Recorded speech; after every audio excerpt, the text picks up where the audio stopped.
నన్ను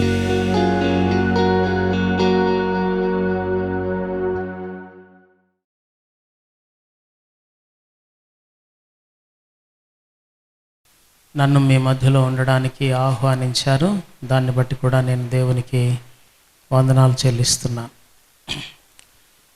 నేను సేవా పరిచర్యకు వచ్చినప్పటి నుండి 8 గ్రంథాలు రాశాను. అందులో దేవుడు ఉన్నాడా అనేది నాస్తికుల కొరకు జవాబుగా సైంటిఫిక్, ఆర్కియాలజికల్, హిస్టారికల్, థియాలజికల్ ఈ ఎవిడెన్సెస్ అన్నీ ప్రొవైడ్ చేస్తూ దేవుడు ఉన్నాడా అంటూ ఒక గ్రంథం రాశాను 2000 సంవత్సరంలో.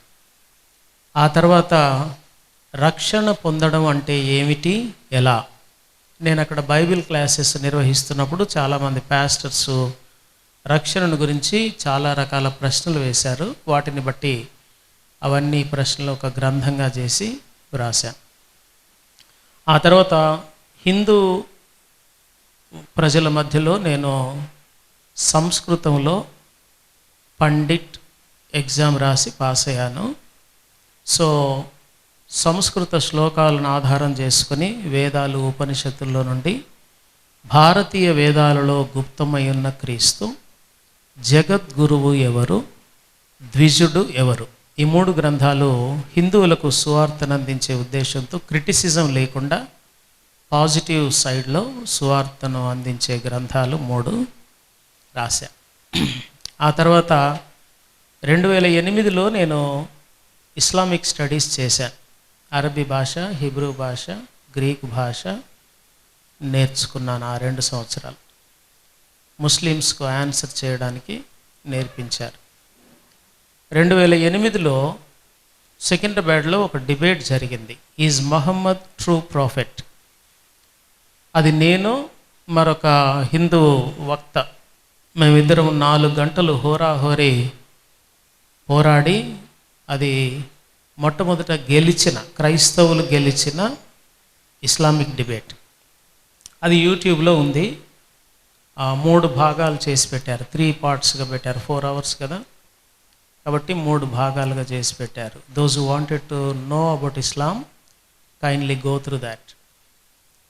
ఆ తర్వాత ముస్లిమ్స్ కొరకే is mankind including prophets are sinners, ప్రవక్తలతో సహా మానవులందరూ పాపులేనా అనే గ్రంథం ముస్లిమ్స్ కొరకు రాశాను.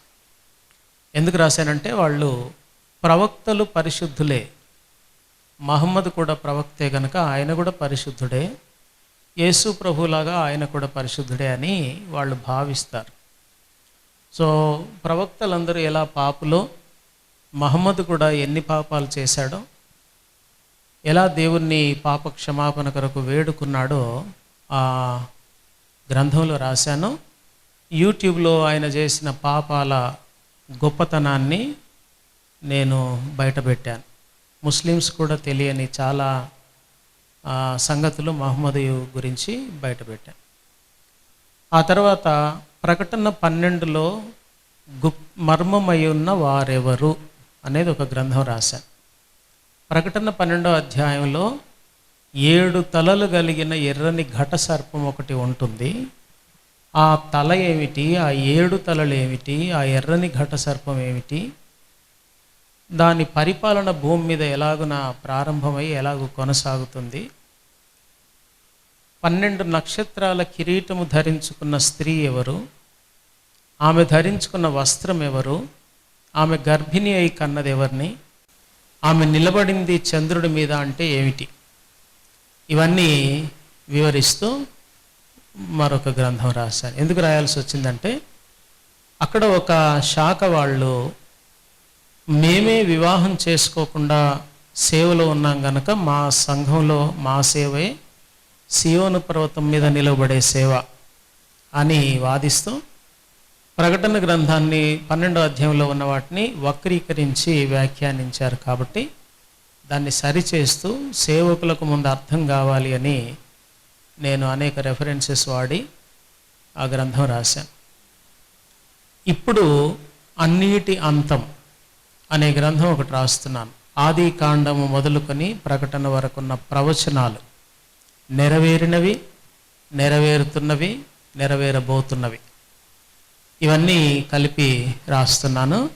ఇందులో ప్రాముఖ్యంగా మన ఈ స్టడీలో కొన్ని ప్రవచనాలను మనం నెరవేరినవి, నెరవేరబోతున్నవి, దానియేల్లో ప్రవచించినవి, మధ్యలో యెహెజ్కేల్లో ప్రవచించింది ఒకటి మనం టచ్ చేస్తాం.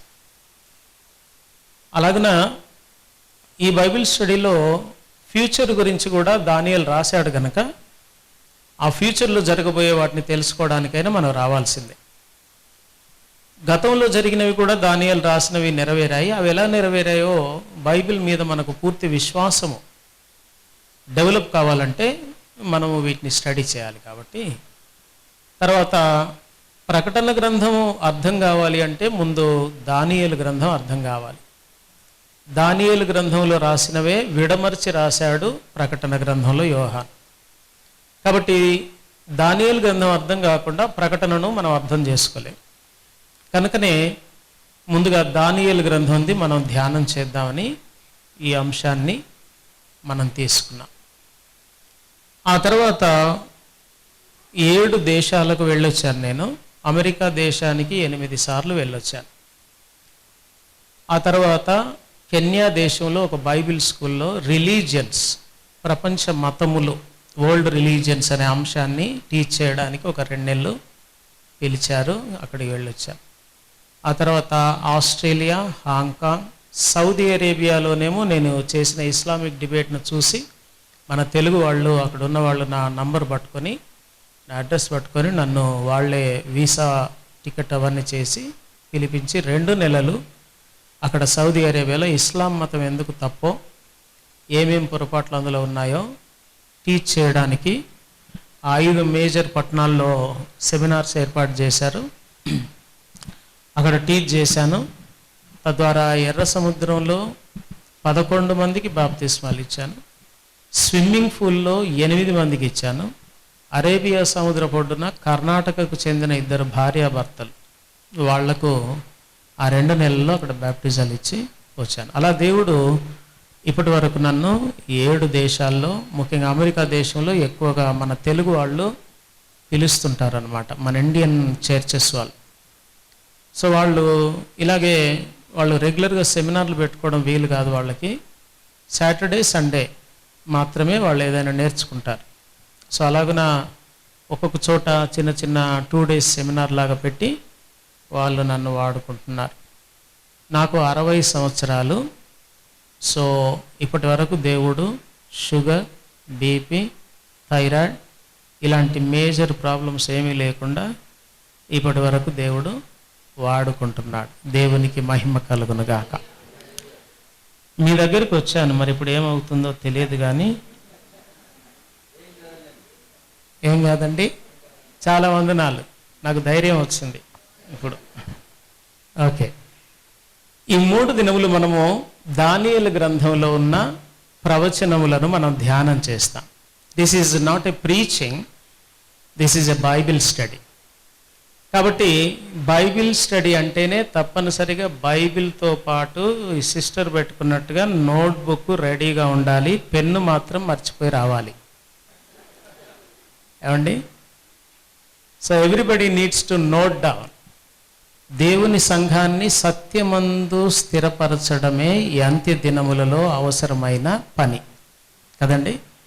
అసత్యపు బోధలు, సిద్ధాంతాలు అనేకములు యూట్యూబ్ ద్వారానో మరే విధంగానో విశ్వాసుల మనసులలోకి చేరిపోతున్నాయి ఇప్పుడు. సో ఆ చెత్తంతా నిండిపోయి విశ్వాసులు కొంచెం మెల్లిగా యేసుక్రీస్తు మీద నమ్మకం సడలిపోతుంది, బలహీనపడిపోతుంది. అలాగే మా సంఘము, మా పాస్టర్ గారు నేర్పించేది కరెక్ట్ కాదేమో, ఎందుకంటే యూట్యూబ్లో ఫలానా ఆయన అలా చెబుతున్నాడు కదా, కాదేమో అన్న అనుమానం కూడా ఎక్కువ అవుతూ ఉన్నాయి. సో వీటిని బట్టి యూట్యూబ్ బోధలు కాదు, మనము తరచు వింటున్నవి కాదు, లేఖనము ఏమి చెప్పుచున్నది దాని మీద మనము స్థిరంగా మన విశ్వాసాన్ని కట్టుకోగలిగితే మనము గాలి చెదరగొట్టు పొట్టులాగా అటు ఇటు తిరుగులాడం. ఈ బోధ విని ఇటువైపు, ఈ బోధ విని ఇటువైపు, ఇలాగ కోతుల్లాగా జంప్ చేయం. ఒక్క దగ్గర సత్యానికి స్తంభంలాగా స్థిరంగా ఉంటాం మనం. ఈ స్థిరత్వము యేసు రాకడక ముందు రావాలి. స్థిరత్వము లేనప్పుడు భ్రష్టత్వము వస్తుంది. మొదట భ్రష్టత్వము సంభవించి నాశన పాత్రుడగు పాప పురుషుడు బయలుపడితేనే కానీ ఆ దినము రాదు. సో యేసు దినము రావడానికి ముందు భ్రష్టత్వం సంభవిస్తుంది. ఆ భ్రష్టత్వపు గుంపులో మనం ఉండకూడదు. దేవునికి స్తోత్రం కలుగునుగాక. అంటే మనము సత్యములో నాటబడిన వాళ్ళమై స్తంభముగా ఉండాలి. అలా మారాలి ఈ రోజుల్లో. దాని కొరకు బైబిల్ స్టడీస్ యొక్క అవసరత ఎంతైనా మనకు ఉంది. కాబట్టి మనం ఈ అంశాన్ని పరిశోధన చేద్దాం. దేవుని వాక్యంలో నుండి మనము మొదట why we need to study about the prophecies, ప్రవచనములను మనం ఎందుకు చదవాలి, పరిశోధించాలి అన్న విషయాన్ని అర్థం చేసుకోవడం కొరకు బైబిల్ గ్రంథంలో the book of Revelation chapter 1 words 3, ప్రకటన గ్రంథము 1వ అధ్యాయము 3వ వచనము చదువుకుందాం. ఏమి జరుగుతున్నదట? సమయము సమీపించి ఉన్నది. For what? దేని కొరకు సమీపించి ఉన్నది? ఈ యుగము యొక్క, ఈ లోకము యొక్క అంతము కొరకు సమయము సమీపించి ఉంది. యేసుక్రీస్తు మరల వస్తానని చెప్పిన దానికి సమయము సమీపించి ఉంది. సంఘము సంపూర్ణతను సాధించడానికి సమయము సమీపించి ఉంది. అలాగే ఈ లోకములో చిట్ట చివరి యుద్ధం జరగడానికి సమయం సమీపించి ఉంది. మరి ఇవన్నీ జరగడానికి సమయం సమీపించే విశ్వాసులు సంఘం ఏం చేయాలట? ఇందులోని ప్రవచన వాక్యములను చదువువాడును, వాటిని విని ఇందులో వ్రాయబడిన సంగతులను గైకొనువాడును. చదవాలి, వినాలి, గైకొనాలి. ఈ 3 జరిగించిన వాడు ధన్యుడు అవుతాడనమాట. ఏమండి? చదవడం చేయాలి, వాటిని జాగ్రత్తగా వినాలి. అంటే ప్రవచనాన్ని సరిగ్గా అనాలిసిస్ చేయాలి, డివైడ్ చేయగలగాలి, ఎలాబొరేట్ చేసి మనకు చెప్పగలగాలి, వినాలి.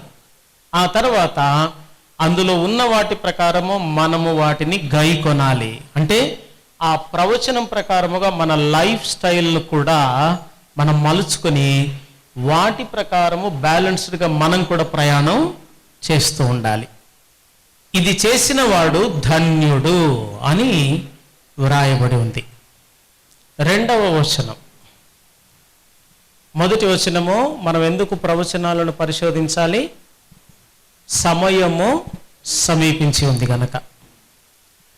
అలాగే దానియేలు గ్రంథము 12వ అధ్యాయం 4వ వచనం. దానియేలు గ్రంథము 12:4.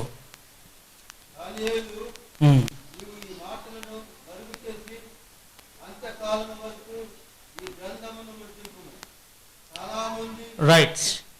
దానియేలుకు చెబుతున్నాడు, ఈ ప్రవచనాలన్నీ రాసావు కదా దానియేలు, వీటన్నిటిని నీవేం చేయాలంటే మరుగు చేయాలి. హైడ్ ఇట్, మరుగున ఉంచేసేయి. ఎప్పటి వరకు? అంత్యకాలము వరకు వీటిని మరుగున ఉంచు. వీటిని ముద్ర వేసి సీల్ చేసి ఉంచేసాయి. ఎప్పటి వరకు? అంత్యకాలము వరకు. కానీ అంత్యకాలంలో ఏం జరగాలి ఇప్పుడు? మరి అవి విప్పబడాలి. రైట్?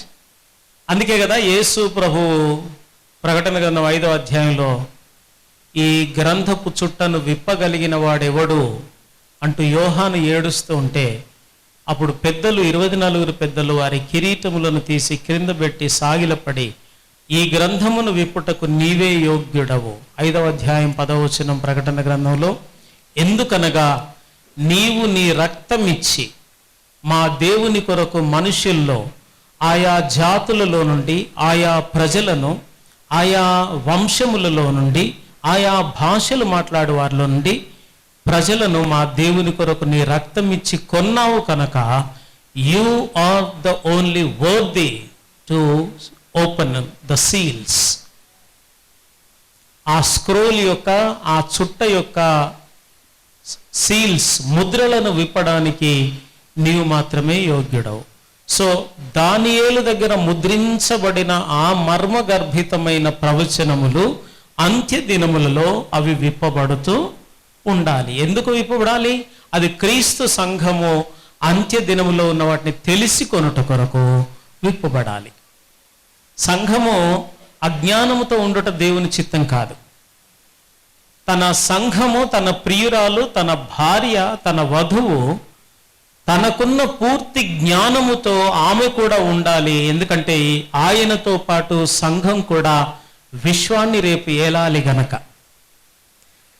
విశ్వాన్ని ఏలే జ్ఞానము సంఘానికి రావాలి అంటే ఈ మర్మములన్నీ విప్పబడాలి.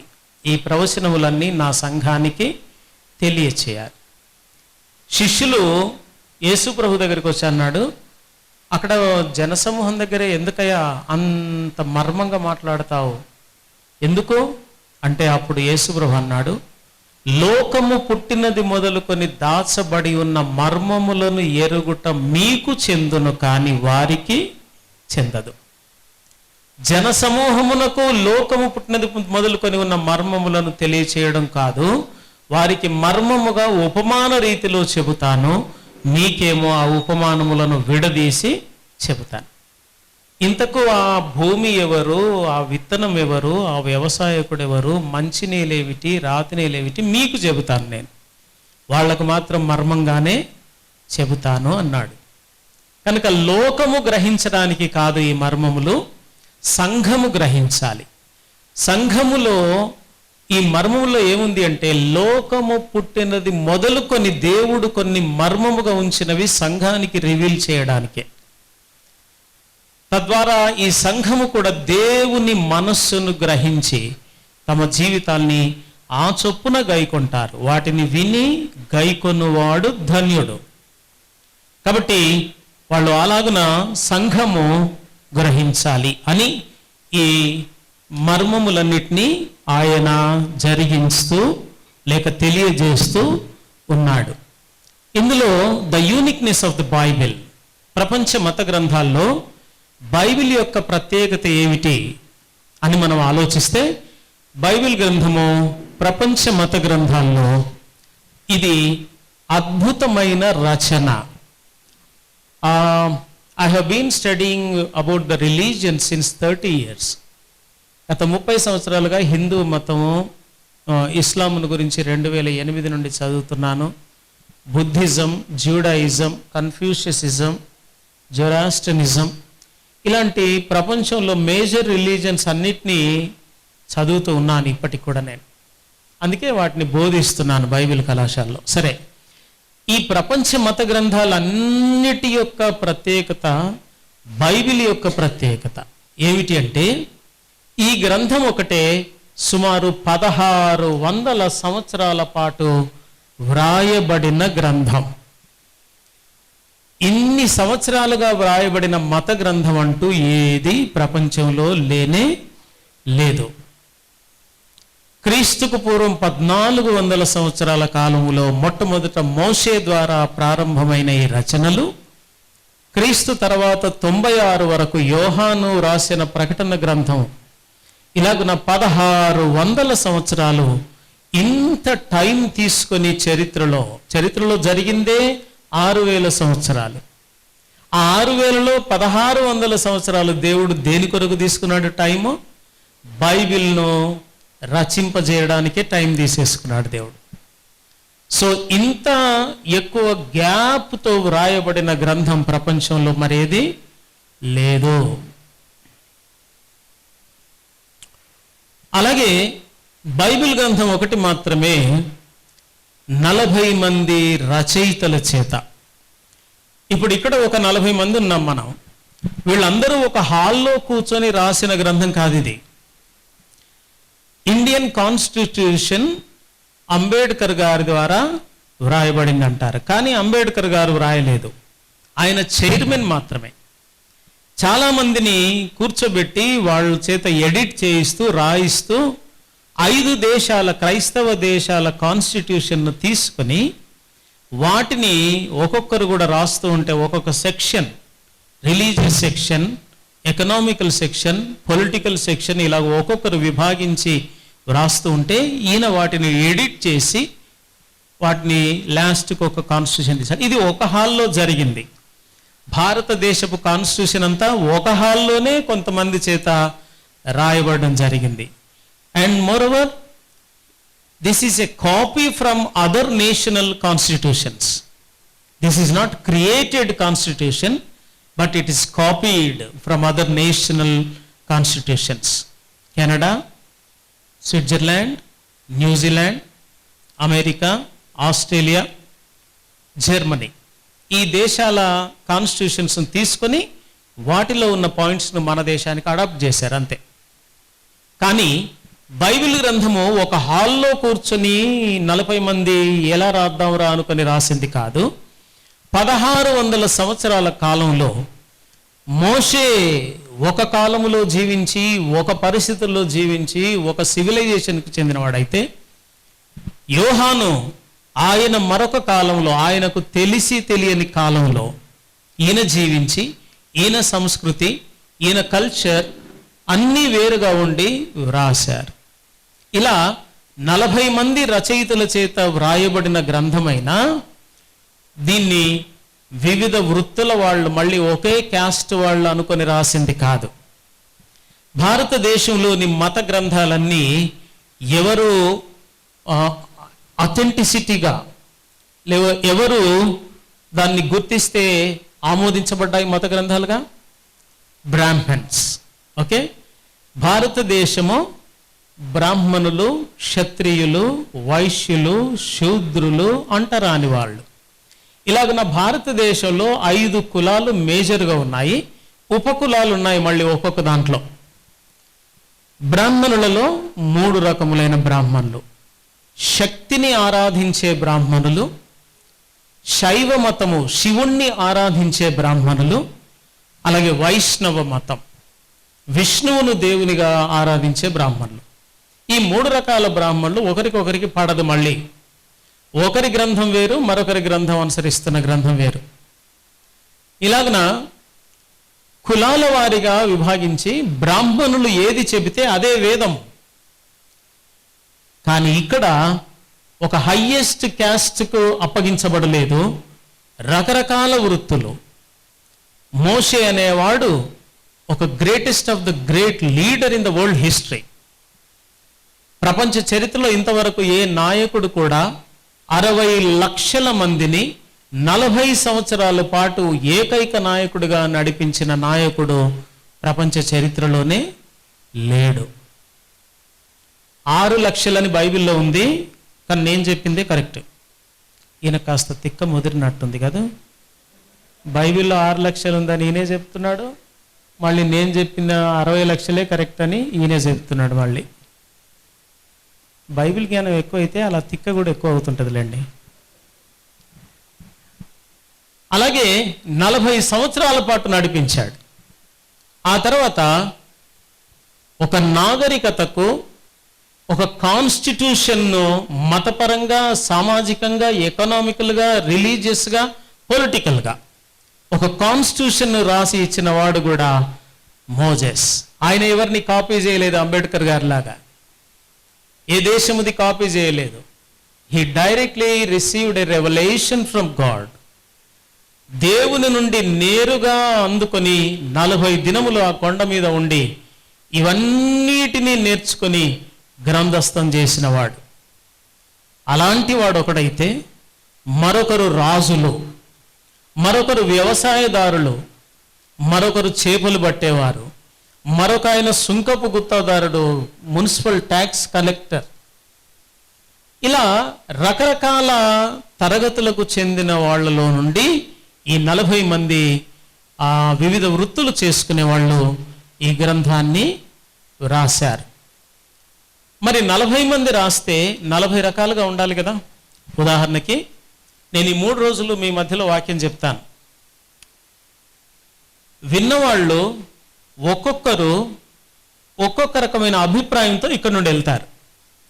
ఆయన చాలా బాగా చెప్పాడండి అని ఒకడైతే, పర్వాలేదండి బాగానే చెప్తున్నాడు అని కొందరైతే, అబ్బే ఏం బాగా లేదండి అని ఒకరైతే, అసలు జీవితంలో ఆయన ముఖం మళ్ళీ మన చర్చిలో చూయించకండి అనేవాళ్ళు మరొకరు ఉంటారు.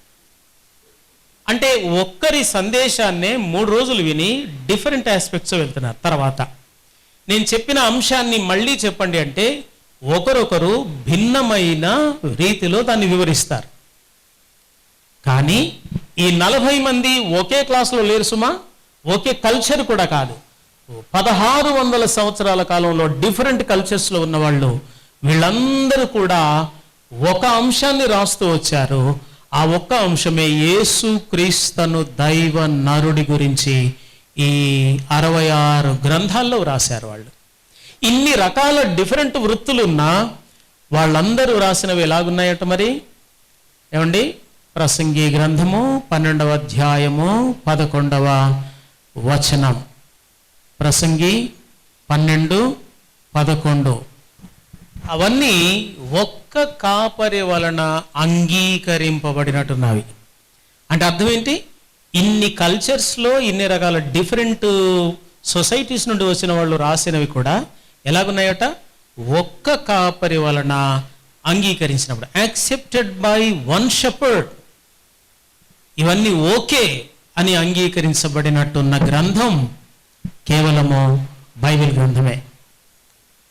వేదాలు తీసుకుంటే చతుర్వేదములు ఉన్నాయి, 4 వేదములు ఉన్నాయి. ఋగ్వేదము, యజుర్వేదము, సామవేదము, అథర్వణ వేదం. Very good. ఈ 4 వేదాలు చదివాను నేను. ఒక వేదములో ఒక వ్యక్తిని గురించి హైలైట్ చేస్తూ రాస్తే మరొక వేదంలో ఆ వ్యక్తి గురించి లేదు, ప్రస్తావనే లేదు. ఈ వేదంలో వేరొక వ్యక్తిని గురించి రాస్తున్నారు. అలాగే ఒక వేదంలో కొన్ని నియమ నిబంధనలు చెబితే యజుర్వేదంలోనికి వచ్చేసరికి మళ్ళీ ఆ నియమ నిబంధనలన్నీ అవి టచ్ చేయకుండా వీళ్ళు కొత్తవి నియమ నిబంధనలు పెడుతున్నారు. అథర్వణ వేదంలో ప్రజా పరిపాలనను ఎలా చేయాలి అని రాస్తే ఋగ్వేదంలో ప్రజా పరిపాలన ఎలా ఉండాలో వేరుగా రాశారు. ఒకదానికొకటి కాంట్రవర్సీ అవుతున్నాయి. అందుకే 4 వేదాలను కలిపి ఏ పూజారి మాట్లాడడు, ఏ పూజారి కామెంట్ చేయడు. ఎందుకు? ఒకదానికొకటి విభేదిస్తున్నాయి. అలాగే ఉపనిషత్తులు 108 ఉన్నాయి. 108 మొహాన్ని చూసినోడు ఇప్పట్లో ఎవడు లేడు. ఎందుకంటే ఆ 108ని కండెన్స్ చేసి 10 ఉపనిషత్తులు మాత్రమే గత 60 సంవత్సరాలుగా అమ్ముతున్నారు. ఈ 10 ఉపనిషత్తులు నా దగ్గర ఉన్నాయి, తెలుగులో, ఇంగ్లీష్లో. ఈ 10 ఉపనిషత్తుల్లో మాండ్యూక ఉపనిషత్తులో ఉన్న విషయాలు బృహదారణ్యక ఉపనిషత్తులో లేవు. ఈ 10 ఉపనిషత్తులు ఒక చరిత్రను వేరుగా మాట్లాడుతున్నాయి. ఒక సాధువు మరొక శిష్యునితో మాట్లాడుతున్న కథలు ఒక దాంట్లో ఉంటే, మరొక గురువు గారు మరొకరితో మాట్లాడుతున్న మరొక విషయం ఇందులో ఉంది. ఒకదానికొకటి పొందిక లేవు 10 ఉపనిషత్తులు కూడా. అలాగే పురాణములు 18 ఉన్నాయి. అష్టాదశ పురాణములు. దశ అంటే 10, అష్ట అంటే 8. 18 పురాణాలు ఉన్నాయి. ఈ 18 పురాణాల్లో చరిత్రలు చదువుతుంటే ఒకదానికొకటి సంబంధం లేదు. పోనీ దాని ఎసెన్స్ అంతా ఎవరి గురించి చెబుతుంది అంటే ఫలానా విష్ణువు గురించో ఫలానా శివుడి గురించో చెబుతుందని లేదు. బైబిల్ గ్రంథం విషయానికి వస్తే ఈ 66 గ్రంథాల ఎసెన్స్ మనం తీసుకుంటే, ఒక్కొక్క గ్రంథం యొక్క ఎసెన్స్ను మనం బయటికి తీస్తే, that speaks about Jesus Christ. And all the 26 books speaks about only one person, that is Jesus the Christ, and who is the God himself. 1600 సంవత్సరాల్లో ఒక్కడే వ్యక్తిని గురించి మాట్లాడము ఏ గ్రంథంలోనైనా ఉందా? లేదు. ఇస్లాం మత గ్రంథం క్రీస్తు శకం 700 సంవత్సరాల కాలంలో సమకూర్చబడింది. అంతకు మునుపు 24 రకాల ఖురాన్లు వ్రాశారు. మదీనాలో మహమ్మద్ గారి ప్రసంగం విన్న వాళ్ళు కొన్ని విషయాలు రాసి అక్కడ పెట్టుకున్నారు. మక్కాలో మహమ్మద్ గారి ప్రసంగం విన్న వాళ్ళు ఇక్కడ కొన్ని రాసి పెట్టుకున్నారు. ఇక్కడ చెప్పిన విషయాలు అక్కడ పొందిక కావట్లేదు, అక్కడ చెప్పిన విషయాలు ఇక్కడ పొందిక కావట్లేదు. మక్కాలో అంటాడు, యూదులు క్రైస్తవులు అందరూ మనకు సహోదరులే, మన అల్లాయే వారికి గ్రంథాన్ని ఇచ్చాడు అంటాడు మక్కాలో. మదీనాకి వెళ్ళిన తర్వాత అంటాడు, యూదులు క్రైస్తవులు మన శత్రువులు, వాళ్ళు ఇస్లాం స్వీకరించకపోతే చంపేయండి అంటూ మదీనాలో మాట్లాడతాడు. ఒకే ప్రవక్త మాట్లాడిన మాటలు ఒక చోట ఒక విధంగా, దానికి కాంట్రవర్సీగా మరొక చోట ఉంటున్నాయి. ఈ 23 ఖురాన్లు రకరకాలుగా మాట్లాడుతున్నాయి కాబట్టి కన్ఫ్యూజ్ అయ్యాడు ఉత్మాన్ అనే ఇస్లామిక్ రాజు. అరే పూరా సబ్ క్యా హై రే, గలత్ బాత్ కర్ రే, ఏ పూరా మిలాకే ఏక్ బనావో అన్నాడు. ఇవన్నిటిని కలిపి ఒక్కటి తయారు చేయి, భాష బాగా ఉన్నవాడిని పిలిపించి ఒకటిగా తయారు చేయరా అన్నాడు. అవన్నీ 23 ఖురాన్లను తీసి కొన్ని అవాయిడ్ చేసి అందులో నుంచి కొన్ని తీసి రాసిన ఖురాన్ మనం ఇప్పుడు చదువుతున్నాం అన్నమాట. సో అలాగున ఖురాన్లో 23 ఖురాన్లో వేరు ఉన్నాయి. ఆ వేరు వాటిని కొన్నిటిని తొలగించగా ఒక వ్యక్తి ద్వారా తయారైన ఖురాన్ మన దగ్గర ఉంది. ఇందులో కూడా 2 డిఫరెంట్ వర్షన్స్, అంటే మక్కాలో మాట్లాడిన వాటికి భిన్నంగా మదీనాలో మాట్లాడినవి ఉన్నాయి, మదీనాలో మాట్లాడిన వాటికి భిన్నంగా మక్కాలో మాట్లాడినవి ఉన్నాయి. అలాగున ఆ గ్రంథమే తనకు తాను కాంట్రవర్సీ అవుతూ ఉంది. కానీ 1600 సంవత్సరాల కాలంలో 40 మంది చేత వ్రాయబడిన ఈ గ్రంథం ఎక్కడ కాంట్రవర్సీ లేకుండా ఒకే వ్యక్తిని గురించి ఒక చరిత్రను స్పష్టంగా తెలుపుతూ ఉన్నాయి. అలాగే అది చేరుకున్న ప్రదేశాలు, this is also uniqueness about the Bible comparing to all other religious books. ఇతర మత గ్రంథాలన్నిటితో మనం పోలిస్తే బైబిల్ గ్రంథం యొక్క ప్రత్యేకతల్లో మరొక ప్రత్యేకత ఏమిటంటే, ప్రపంచములో మారుమూల ఖండమైన ఆఫ్రికా ఖండములోని మారుమూల గ్రామములో కూడా బైబిల్ గ్రంథం టోటల్గానో క్రొత్త నిబంధనో గాస్పుల్సో ఏదో రకంగా ఒక మారుమూల ఇంట్లో కూడా ఒకటైతే ఉంటూ వచ్చింది. ప్రపంచంలో అతిపెద్ద మతము ఇస్లాం, క్రిస్టియానిటీ తర్వాత. కానీ ఖురాన్ ఇస్లామిక్ దేశాల్లోనే ఇంకా పూర్తిగా డిస్ట్రిబ్యూట్ కాలేదని ముస్లిం స్కాలర్సే ఒప్పుకుంటున్నారు. ఖురాన్ ఇంకా మన ఇస్లామిక్ దేశాల్లోనే ఎందుకు కాలేదంటే, ప్రతివారు ఖురాన్ను చదవడానికి వీలు లేదు. మీరు కాళ్ళ మీద పెట్టుకుంటున్నారే, కాళ్ళ మీద పెట్టుకోవడానికి వీలు లేదు. మీ చేతికి చెమట వస్తుందే, చెమటతో బైబిల్ను ఖురాన్ను ముట్టుకోవడానికి వీలు లేదు. స్త్రీ నెలలో 4 నుండి 5 నెలలు కడగా ఉంటుందే, అప్పుడు కూడా ఆమె బైబిల్ను ముట్టుకోవడానికి వీలు లేదు. బైబిలు టేబుల్ మీదనో, టీపాయ్ మీదనో, బెంచ్ మీదనో, సోఫాలోనో పడేయడానికి, ఖురాన్ పడేయడానికి వీలు లేదు. మరి ఎక్కడ ఉండాలి? మనందరికంటే చేతి కంటే పైగా చెజ్జా ఉంటుంది కదా, ఆ చెజ్జా మీద ఉండాలి. అది ఇంట్లోని పురుషుడే వారమునకు ఒకసారి శుక్రవారము దాన్ని తీసి చదవగలిగితే క్లాత్ పెట్టి, క్లాత్కు తన చెమట కూడా అంటకుండా ఓపెన్ చేసి చదవాలి. తర్వాత తన చెమట కూడా అంటకుండా పెట్టాలి. మన వాళ్ళు అయితే బైబిల్ని ఎలా పెట్టుకొని రావచ్చు ఏమండి? అదే చెమట వచ్చే ప్రాంతంలో పెట్టుకొని రావచ్చు. This is our uniqueness. ఇప్పుడు బైబిల్ క్లాస్ ముగించిన తర్వాత ఎలా వెళ్తారు? అక్కడ మెట్ల దగ్గర ఉండి ఒక వీడియో తీయండి.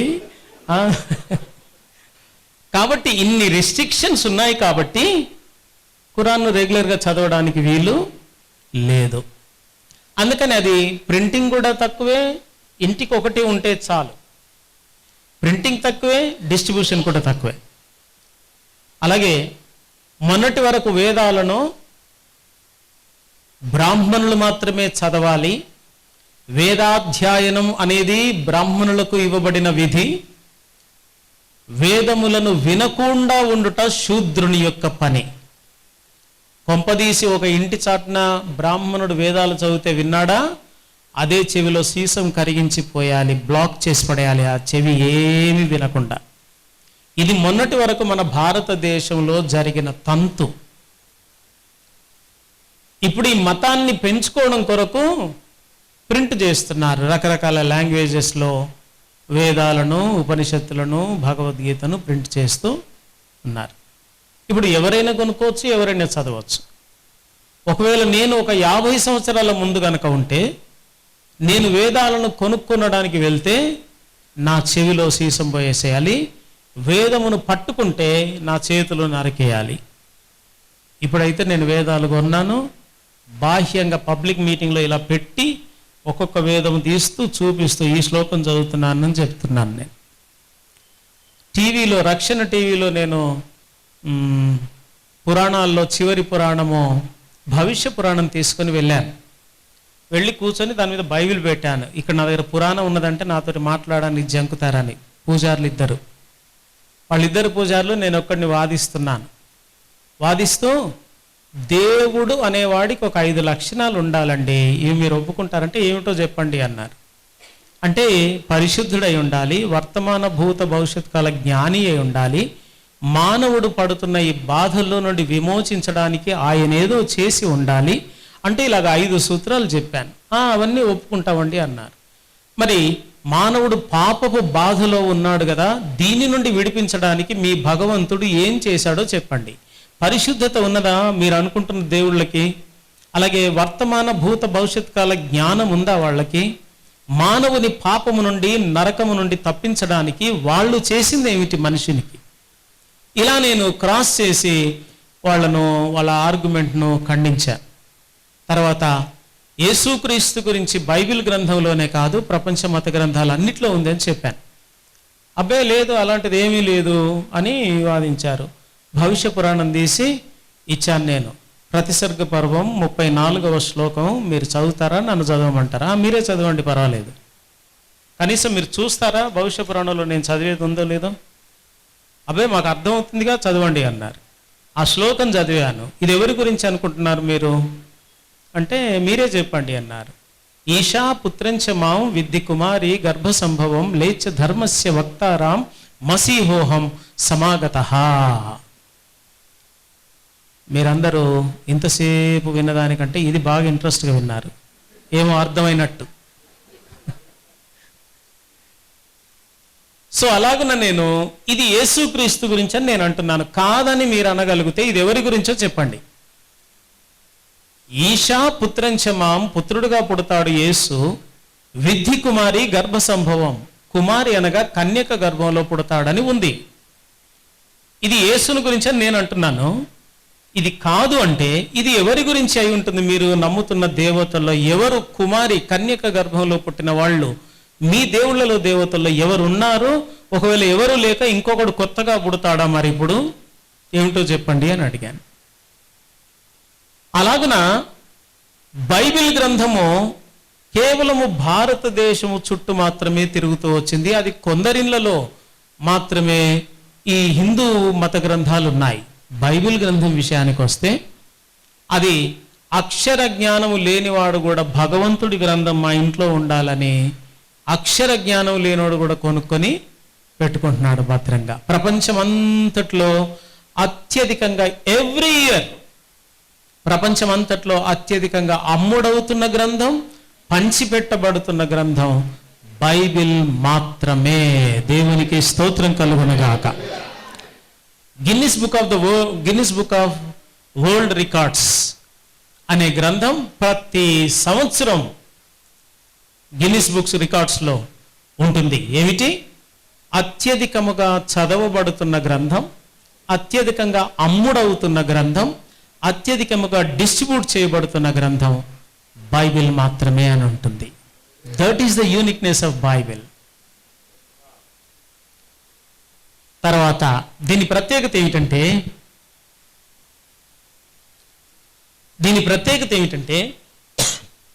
ప్రపంచంలో ఏ మత గ్రంథం విమర్శించబడనంతగా విమర్శలను ఎదుర్కొన్న గ్రంథం కూడా బైబిలే.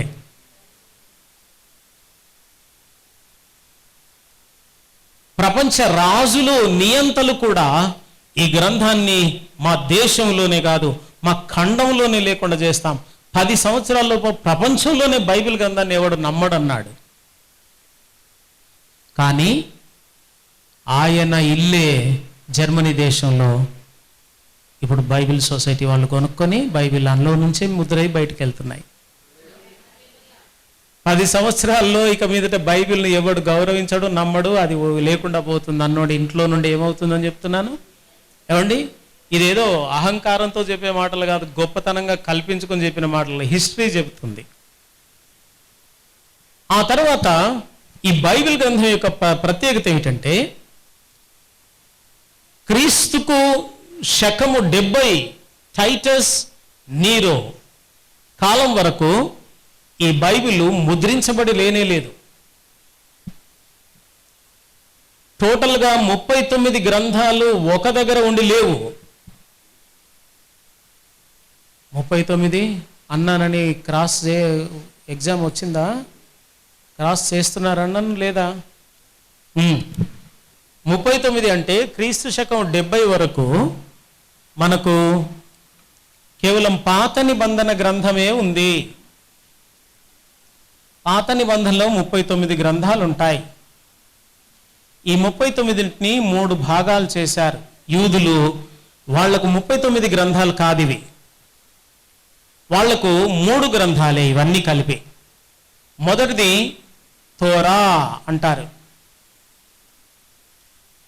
అందరూ చదువుకున్న వాళ్ళు కాబట్టి ఇంగ్లీష్లో కూడా రాస్తాను. Okay, right. నబీం, కెతూబీం,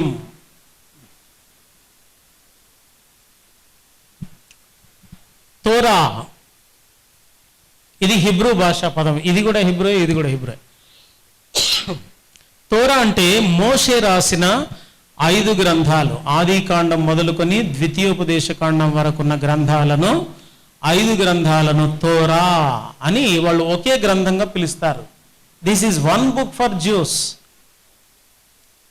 అలాగే నబీం ప్రవక్తలు రాసిన గ్రంథాలు, యెషయా మొదలుకొని మలాకీ వరకున్న గ్రంథాలు ప్రవక్తల గ్రంథాలు. నబీ అంటే హెబ్రీ భాషలో ప్రవక్త అని అర్థం. నబీం, ఇమ్మని హెబ్రీ భాషలో ఎక్కడొచ్చినా అది ప్లూరల్. సో నబీ అనే మాట హెబ్రీ భాషా పదం. హెబ్రీ భాష యొక్క చెల్లెలే అరబ్బీ భాష. అరబ్బీ భాష యొక్క కూతురే ఉర్దూ భాష. నా భాష అర్థమైందా అసలు? ఓకే. హెబ్రీ భాషలోని పదాలే అరబ్బీ భాషలో 70% ఉంటాయి. ఈ నబీ అనే పదం కూడా అరబ్బీ భాషలో ఉంటుంది, ఉర్దూ భాషలో ఉంటుంది.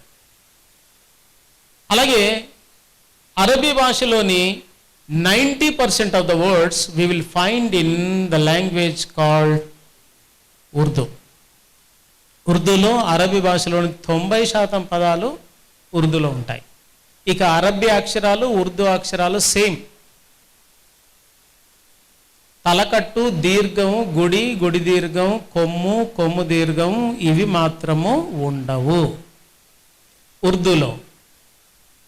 అరబ్బీలో ఉంటాయి ఆ తలకట్లు, దీర్ఘాలు, ఒత్తులు. ఉర్దూలో ఈ తలకట్లు, దీర్ఘాలు ఏవి ఉండవు, జస్ట్ అక్షరం ఉంటుంది అంతే. ఏమండి, ఉదాహరణకి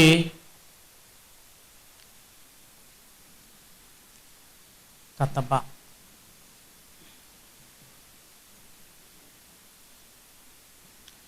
రైట్. ఇది ఖా, ఇది థా, ఇది బా. ఇప్పుడు అరబీ, ఉర్దూ, హిబ్రూ, అరామిక్ నాకు తెలిసినంత మటుకు ఈ 4 భాషలు కుడివైపు నుండి ఎడం వైపు రాస్తారు. చదవడం కూడా ఇటువైపు నుండి ఇటే చదవాలి. ఇప్పుడు దీన్ని ఏమనాలి? ఖతబా అనాలి కదండి. కానీ ఇది కితాబ్. అరబ్బీ భాషలోనికి వచ్చేసరికి ఇప్పుడు నేను రాసింది అరబీ, ఇవి లేనప్పుడు ఇది ఉర్దూ, ఇవి పెడితే అరబీ భాష అయింది అంతే. అక్షరాలు సేమ్ ఉంటాయి. ఇప్పుడు ఇది ఏమైందంటే కా కాదు, ఇది ఖీ ఇలా పెట్టాను కనుక ఇది తాకు, ఇది దీర్ఘం పెట్టాను నేను కాబట్టి కితా. ఇది బాకు కొమ్ము పెట్టాను కాబట్టి అది. ఇప్పుడు ఏమైంది చదవండి, కితాబ్. సో కితాబ్ అంటే పుస్తకం. అరబీ భాషలోనూ పుస్తకమే, ఉర్దూ భాషలోనూ పుస్తకమే. కానీ ఉర్దూలో ఇవేమి ఉండవు.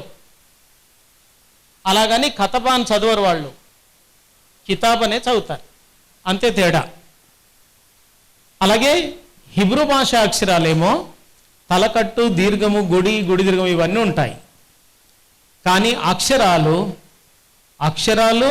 ప్లస్ వాటికి సంఖ్యా విలువలు కలిగిన భాష హిబ్రూ భాష.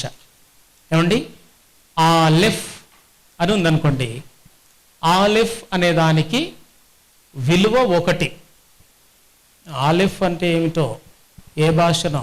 తెలుగు బైబిల్స్ ఉన్నాయా మీ అందరి దగ్గర? 119వ కీర్తన తీయండి దయచేసి.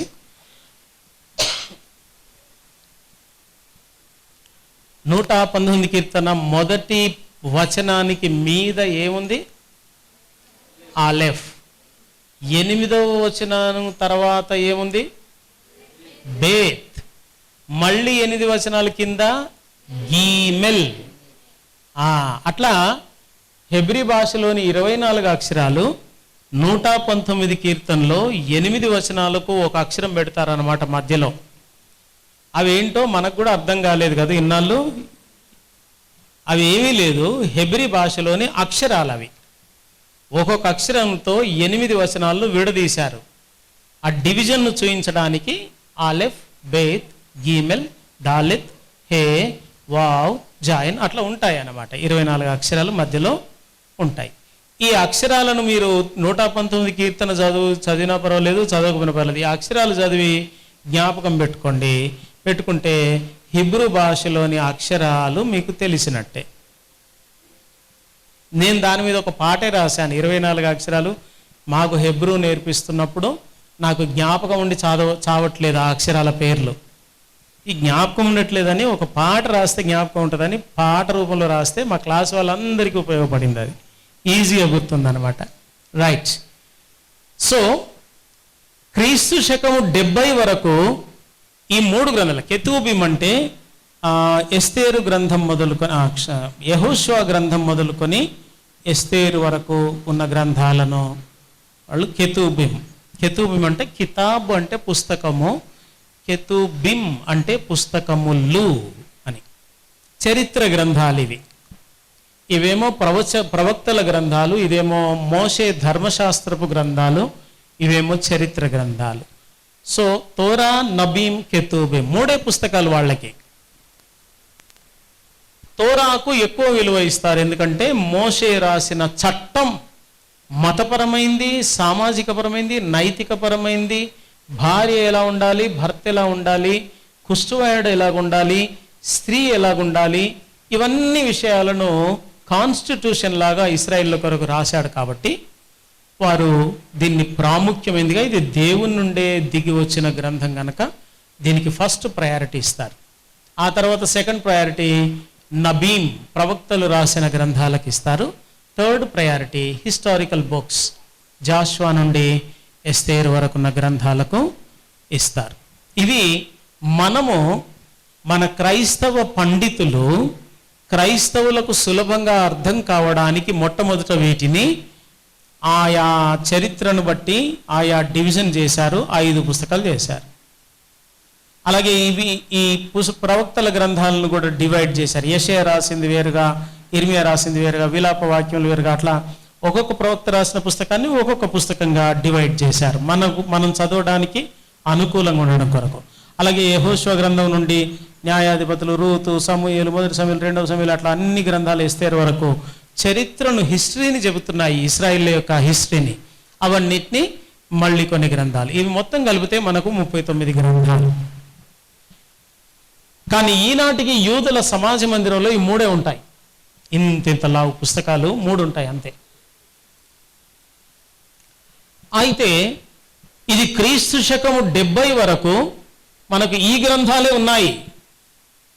సువార్తలు లేవు, అపోస్తల కార్యము లేదు, పౌలు రాసిన పత్రికలు లేవు, పేతురు రాసిన పత్రికలు లేదు, ప్రకటన గ్రంథము లేదు. కానీ గ్రాడ్యువల్గా టైంలో ఇది క్రీస్తు శకం 70 నుండి క్రొత్త నిబంధన 70 నుండి మనకు 96 వరకు ఈ మధ్యలో 27 పుస్తకములు రాయబడ్డాయి. ఈ 27 పుస్తకములు గ్రాడ్యువల్గా రాయబడి అవన్నీ కూడా ఒకచోట కూర్చబడడం అనేది 300 AD. ఈ గ్రంథాలన్నీ ఇవన్నీ ఆల్రెడీ 3 ఉన్నాయి, 39 గ్రంథాలు. ఇవన్నీ 27 గ్రంథాలు. పౌలు రాసిన పత్రిక అక్కడ ఒకటి ఉంది, అక్కడ ఒకటి ఉంది, ఆ పట్టణంలో ఒకటి ఉంది, ఈ పట్టణంలో ఒకటి ఉంది. సువార్త అనేది ఫలానా పట్టణంలో ఉందట, మత్తయి రాసింది. అక్కడికి పోయారు, కాపీ చేసుకొని తెచ్చుకున్నారు. మళ్ళీ అదంతా కూర్చొని కొన్ని నెలలు రాసుకొని వచ్చారు మళ్ళీ ఊరికి. ఈ సంఘంలో చదువుకుంటున్నారు దాన్ని. అలా ఒక్కొక్క పత్రికనే దొరుకుతూ వచ్చాయి. కానీ 300 సంవత్సరానికల్లా ఈ 27 గ్రంథాలను ఆనాడు యోహాను, ప్రకటన గ్రంథం రాసిన యోహాను యొక్క శిష్యుడు, ఆయన ఆ సంఘం మీద పాస్టర్గా ఉండి ఆయన వీటన్నిటిని పోగు చేసి 27 గ్రంథాలు మొట్టమొదట ఆ చర్చిలో పెట్టుకున్నారు. వాటిని తర్వాత నైసియన్ క్రీడ్ అంటే నైసియాలో 3 సార్లు పెద్ద పెద్ద బిషప్లందరూ కూడా సమావేశమై ఈ 27 గ్రంథాలే దైవ ప్రేరేపిత గ్రంథాలు. పాత నిబంధనలో ఉన్న 39 ప్లస్ 27 కలిసి 66 గ్రంథాలే దేవుడు ప్రేరేపించిన గ్రంథాలు. అప్పటికి ఇంకా చాలా దొరికాయి వేరే గ్రంథాలు. మరియమ్మ రాసిన సువార్త దొరికింది, తోమా రాసిన సువార్త దొరికింది, నికోడిమస్ రాసిన సువార్త దొరికింది. ఇవన్నీ కూడా చదివినా మోషే రాసిన ధర్మశాస్త్రములోని విషయాలతో ఏ ఒక్క గ్రంథంలో ఏ ఒక్క పాయింట్ కాంట్రవర్సీగా ఉన్నా వాళ్ళు దాన్ని పక్కన పెట్టేశారు. సో వీళ్ళు అథెంటిక్గా తీసుకున్నది మోషే రాసిన 5 గ్రంథాల్లోని సూత్రాలు. ఈ సూత్రాలకు భిన్నంగా ఈ గ్రంథంలో ఏ ఒక్క చోట రాసినా దాన్ని దైవ ప్రేరేపిత గ్రంథం కాదని ప్రక్కన పెట్టేశారు.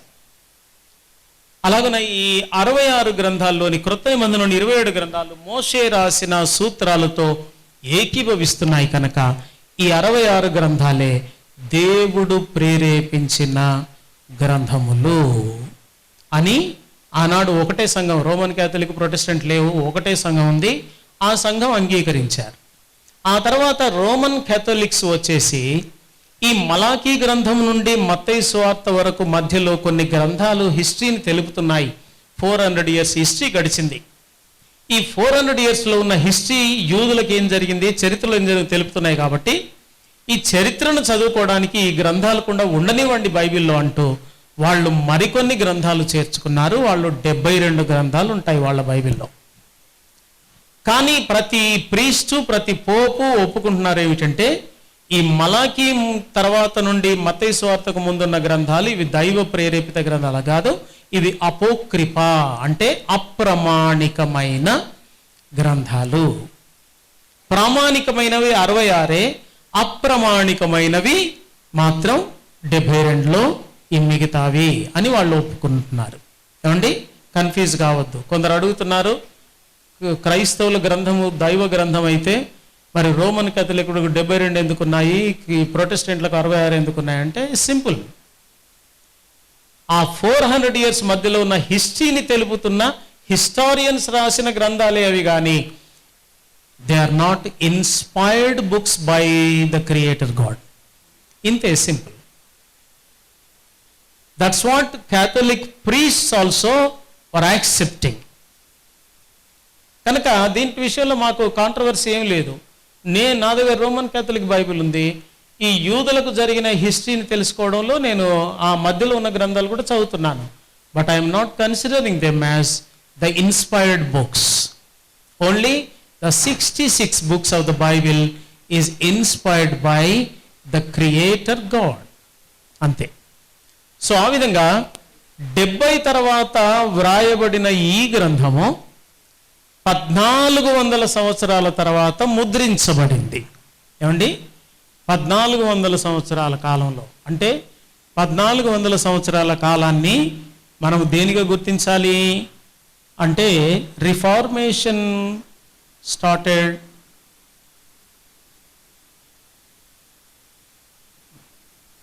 In 14th century. 1400 సంవత్సరాల కాలంలో సంస్కరణ లేక ప్రొటెస్టాంట్ ఉద్యమం అనేది ప్రారంభించబడిన సెంచరీ, అది శతాబ్దం. సో అప్పుడు రిఫార్మేషన్ మార్టిన్ లూథర్ లాంటి వాళ్ళు జరిగిస్తున్న రోజుల్లో అదే టైంలో Johannes Gutenberg, John Gutenberg, who is that? Yes, thank you. The first printing machine invented by Johannes Gutenberg from Germany. Germany దేశస్థుడైన ఒక యవనస్తుడు, ఆయన కంసాలి వృత్తి వచ్చు అతనికి. బంగారమును మోల్డ్ చేయడం, ఇనుప పనిముట్లను రకరకాల వాటి కొరకు మోల్డ్ చేయడం అతనికి వచ్చు. అట్ ది సేమ్ టైం వడ్రంగి పని కూడా వచ్చు. చెక్కను కట్ చేసి రకరకాల షేప్స్లో మలచడం కూడా వచ్చిన అబ్బాయి, యవనస్తుడు. సో ఈయన మొట్టమొదట లాటిన్లో అక్షరాలను కూడా చెక్కతో చెక్కి ఫ్రేమ్లో పెట్టి రంగు పూసి ముద్రిస్తున్నాడు. అలాగున ఈ ముద్రించడానికి చేతితోటి ప్రతిసారి నొక్కి దాని మీద బండబెట్టి గుద్దుడు ఇలాగ కష్టమవుతుందని ఒక చెక్కతో ఉన్న గానుగ మిషన్ లాంటిది ఒకటి తయారు చేసి అలాగూ, అంటే ఆ చెక్క వెళ్ళి అలా గుద్దుకోవాలి, మళ్ళీ తిప్పితే మళ్ళీ లేవాలి, అలా తయారు చేశాడు.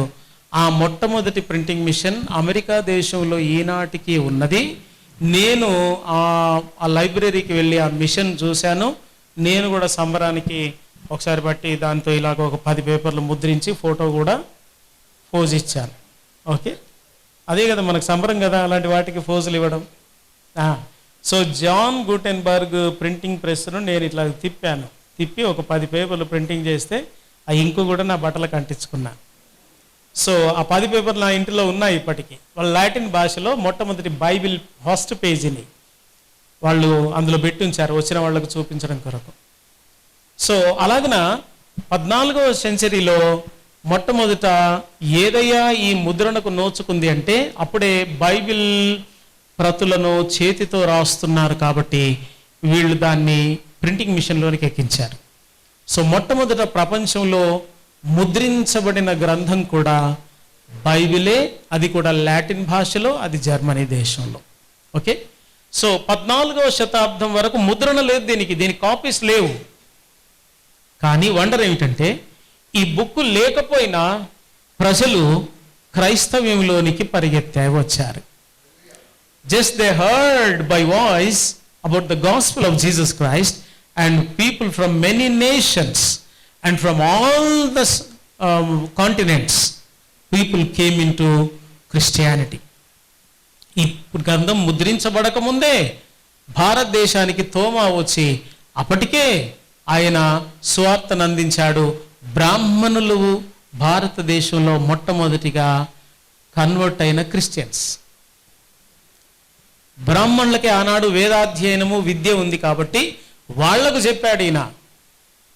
అప్పటి నుండే బ్రాహ్మణ్స్ 2nd సెంచరీ నుంచి అవతారము, భగవంతుడు అవతారం ఎత్తుతాడు అన్న కాన్సెప్ట్ను వాళ్ళ గ్రంథాల్లో ఇన్సర్ట్ చేసుకున్నారు. ఎందుకంటే 56లో తోమా వచ్చాడు, అప్పటికే చాలామంది క్రిస్టియన్స్ అవుతున్నారు. సో హిందూయిజం యొక్క ప్రత్యేకత ఏంటంటే మన మతం నుండి ఎవడన్నా పోతున్నాడు వేరే మతంలోనికి, అందులో ఏదో కొత్తదనానికి ఆకర్షితుడు అవుతున్నాడంటే లేదు ఆ కొత్తదనం మనలో కూడా ఉంది అంటారనమాట, మీరు వెళ్ళొద్దని. బుద్ధుడు వచ్చాడు, జీవహింస పాపము అన్నాడు. Before Christ 500 years, BC 500. జీవహింస చేయొద్దు, జంతువులను చంపి దేవుని పేరట వాటిని వధించొద్దు, స్త్రీని, బ్రతికి ఉన్న స్త్రీని చచ్చిపోయిన తన భర్త యొక్క చితిమంటల్లో విసిరేసి కాల్చి చంపొద్దు. ఇలాంటివన్నీ చూసి ఆయనకు హిందూ మతం చాలా చండాలంగా ఉంది అని, no I don't want to continue this in this religion అని బయటకు వచ్చాడు. బయటకు వచ్చి అహింస పరమో ధర్మ అన్నాడు. అంటే అహింస అనేది పరలోకపు ధర్మం. సో దేన్ని మనం చంపకూడదు, దేవునికి బలి పేరట మూగ జీవులను చంపొద్దు అన్నాడు.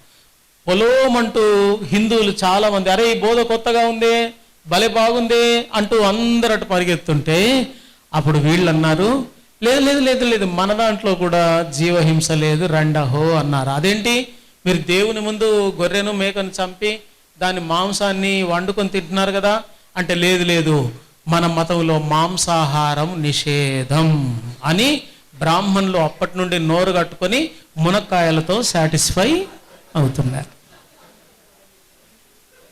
మునక్కాయ నమిలి ఏదో మటన్ ముక్క నములుతున్నావులే అన్నంత సాటిస్ఫాక్షన్. ఎందుకంటే మరి పోతున్నారు అందరూ మతంలో నుండి, ఏం చేస్తాం?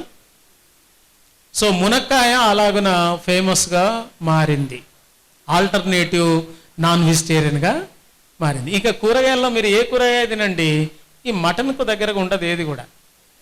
ఈ మునక్కాయే కొంచెం అటేదో ముక్క నమిలినట్టు, అందులో రసం వచ్చినట్టు, కొంచెం ఆల్టర్నేటివ్ సాటిస్ఫాక్షన్ అనమాట. అలా వచ్చింది. మాంసాహారం నిషేధం, గోవధ నిషేధం అని ఈ సిద్ధాంతాలు తీసుకొచ్చారు తెలుసా? ఇవి క్రీస్తుకు పూర్వం, బుద్ధుడికి పూర్వం లేవివి. వాళ్ళు చక్కగా వధించి సోమరసము అంటే మద్యమును పానం చేసి మత్తులై ఉండి ఈ చంపబడిన జంతువు యొక్క మాంసాన్ని నిప్పుల మీద వేడి చేసుకొని ఫ్రై చేసుకొని అలాగున వాళ్ళు ఈ సోమరసం త్రాగుతూ ఆ మాంసం తిన్నారు. ఎప్పుడైతే బుద్ధుడు వచ్చాడో మాంసాహారం నిషేధం, చంపొద్దు చంపొద్దు చంపొద్దు అని ఇప్పుడు గోవధ నిషేధం అని ఎగబడుతున్నారు అనమాట. రైట్, దేవుని బిడ్డలారా, హిందూయిజంలో ఎలాగైతే ఈ మార్పులు వచ్చాయో అలాగే ఎప్పుడైతే బైబిల్ గ్రంథం ముద్రించబడిందో ప్రపంచం అంతటిని అంటుకుంది, అన్ని ఖండాల్లోనికి వెళ్ళిపోయింది బైబిల్. తద్వారా లక్షలాది మంది ఈ సత్యాన్ని గ్రహించి క్రైస్తవులోనికి రావడానికి కారణమైంది బైబిల్ గ్రంథం యొక్క ప్రత్యేకత. ఆ తర్వాత ఇప్పుడు ప్రపంచంలోని లిపి కలిగిన అన్ని భాషల్లోనూ బైబిలు ముద్రించబడుతుంది. లిపి కలిగిన భాషలు, ఫర్ ఎగ్జాంపుల్ భారతదేశంలో లంబాడి అనే ట్రైబల్ వాళ్ళకి భాష లేదు, లిపి లేదు. They speak something in their language but they cannot write on their language. They have to use Telugu or Hindi or English something, ఇతర భాషను వాడి రాసుకోవాలి వాళ్ళ భాషలో.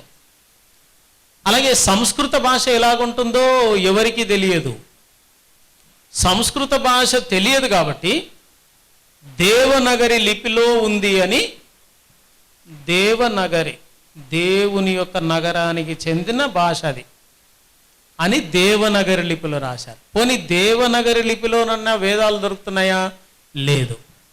మరి ఇప్పుడు సంస్కృతమును చదవడానికి వాడుతున్న భాష మేజర్గా ఇండియాలో ఏమిటంటే హిందీ భాష. హిందీలోనే సంస్కృతం ఉంటాయి.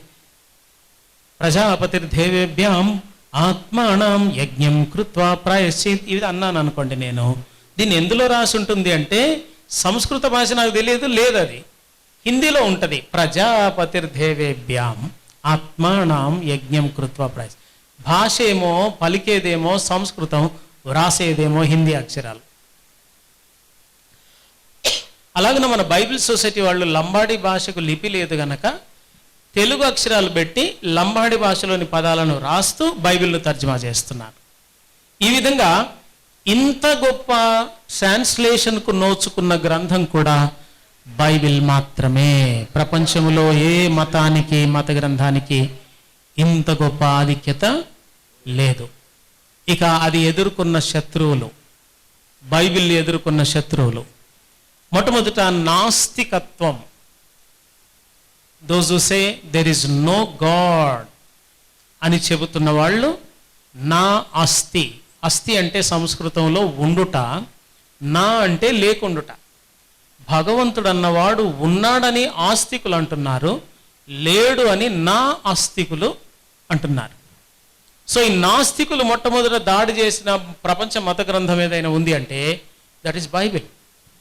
బైబిల్ మీదనే ప్రపంచవ్యాప్తంగా మొట్టమొదటి దాడి, ఎక్కువ దాడి కూడా బైబిల్ మీదనే జరుగుతుంది. అలాగే భూరాజులు కూడా చాలామంది ఈ బైబిల్ను లేకుండా చేయాలని ప్రతిజ్ఞ పూనారు, ప్రయత్నం చేశారు. వాళ్ళు లేకుండా పోయారు, బైబిల్ అయితే ఈనాటికి ఉంది. దేవునికి స్తుతి కలుగునగాక. Because this is living word of God. ఇదేదో చనిపోయే గ్రంథం కాదు, ఇది ఇది ఎంతమంది వచ్చి కాల్చి వేస్తున్నారు, ఎన్నో చేస్తున్నారు. ఎన్ని చేసినా అది మనుషుల మధ్యలోనికి మళ్ళీ వెళ్తూనే ఉంది. నక్సలైట్లు ఒక స్లోగన్ రాసేవారు మా తెలంగాణ ఏరియాలో. ఏమని రాసేవారంటే, అరచేతిని అడ్డు పెట్టి సూర్యకాంతి నాపలేరు అంటూ రాసేవారు. ఇట్లా పెట్టి ఆపగలమా సూర్యకాంతిని? అలాగే హింసలు పెట్టి బైబిలును ఆపాలని, లేకుండా చేయాలని ప్రయత్నం చేశారు.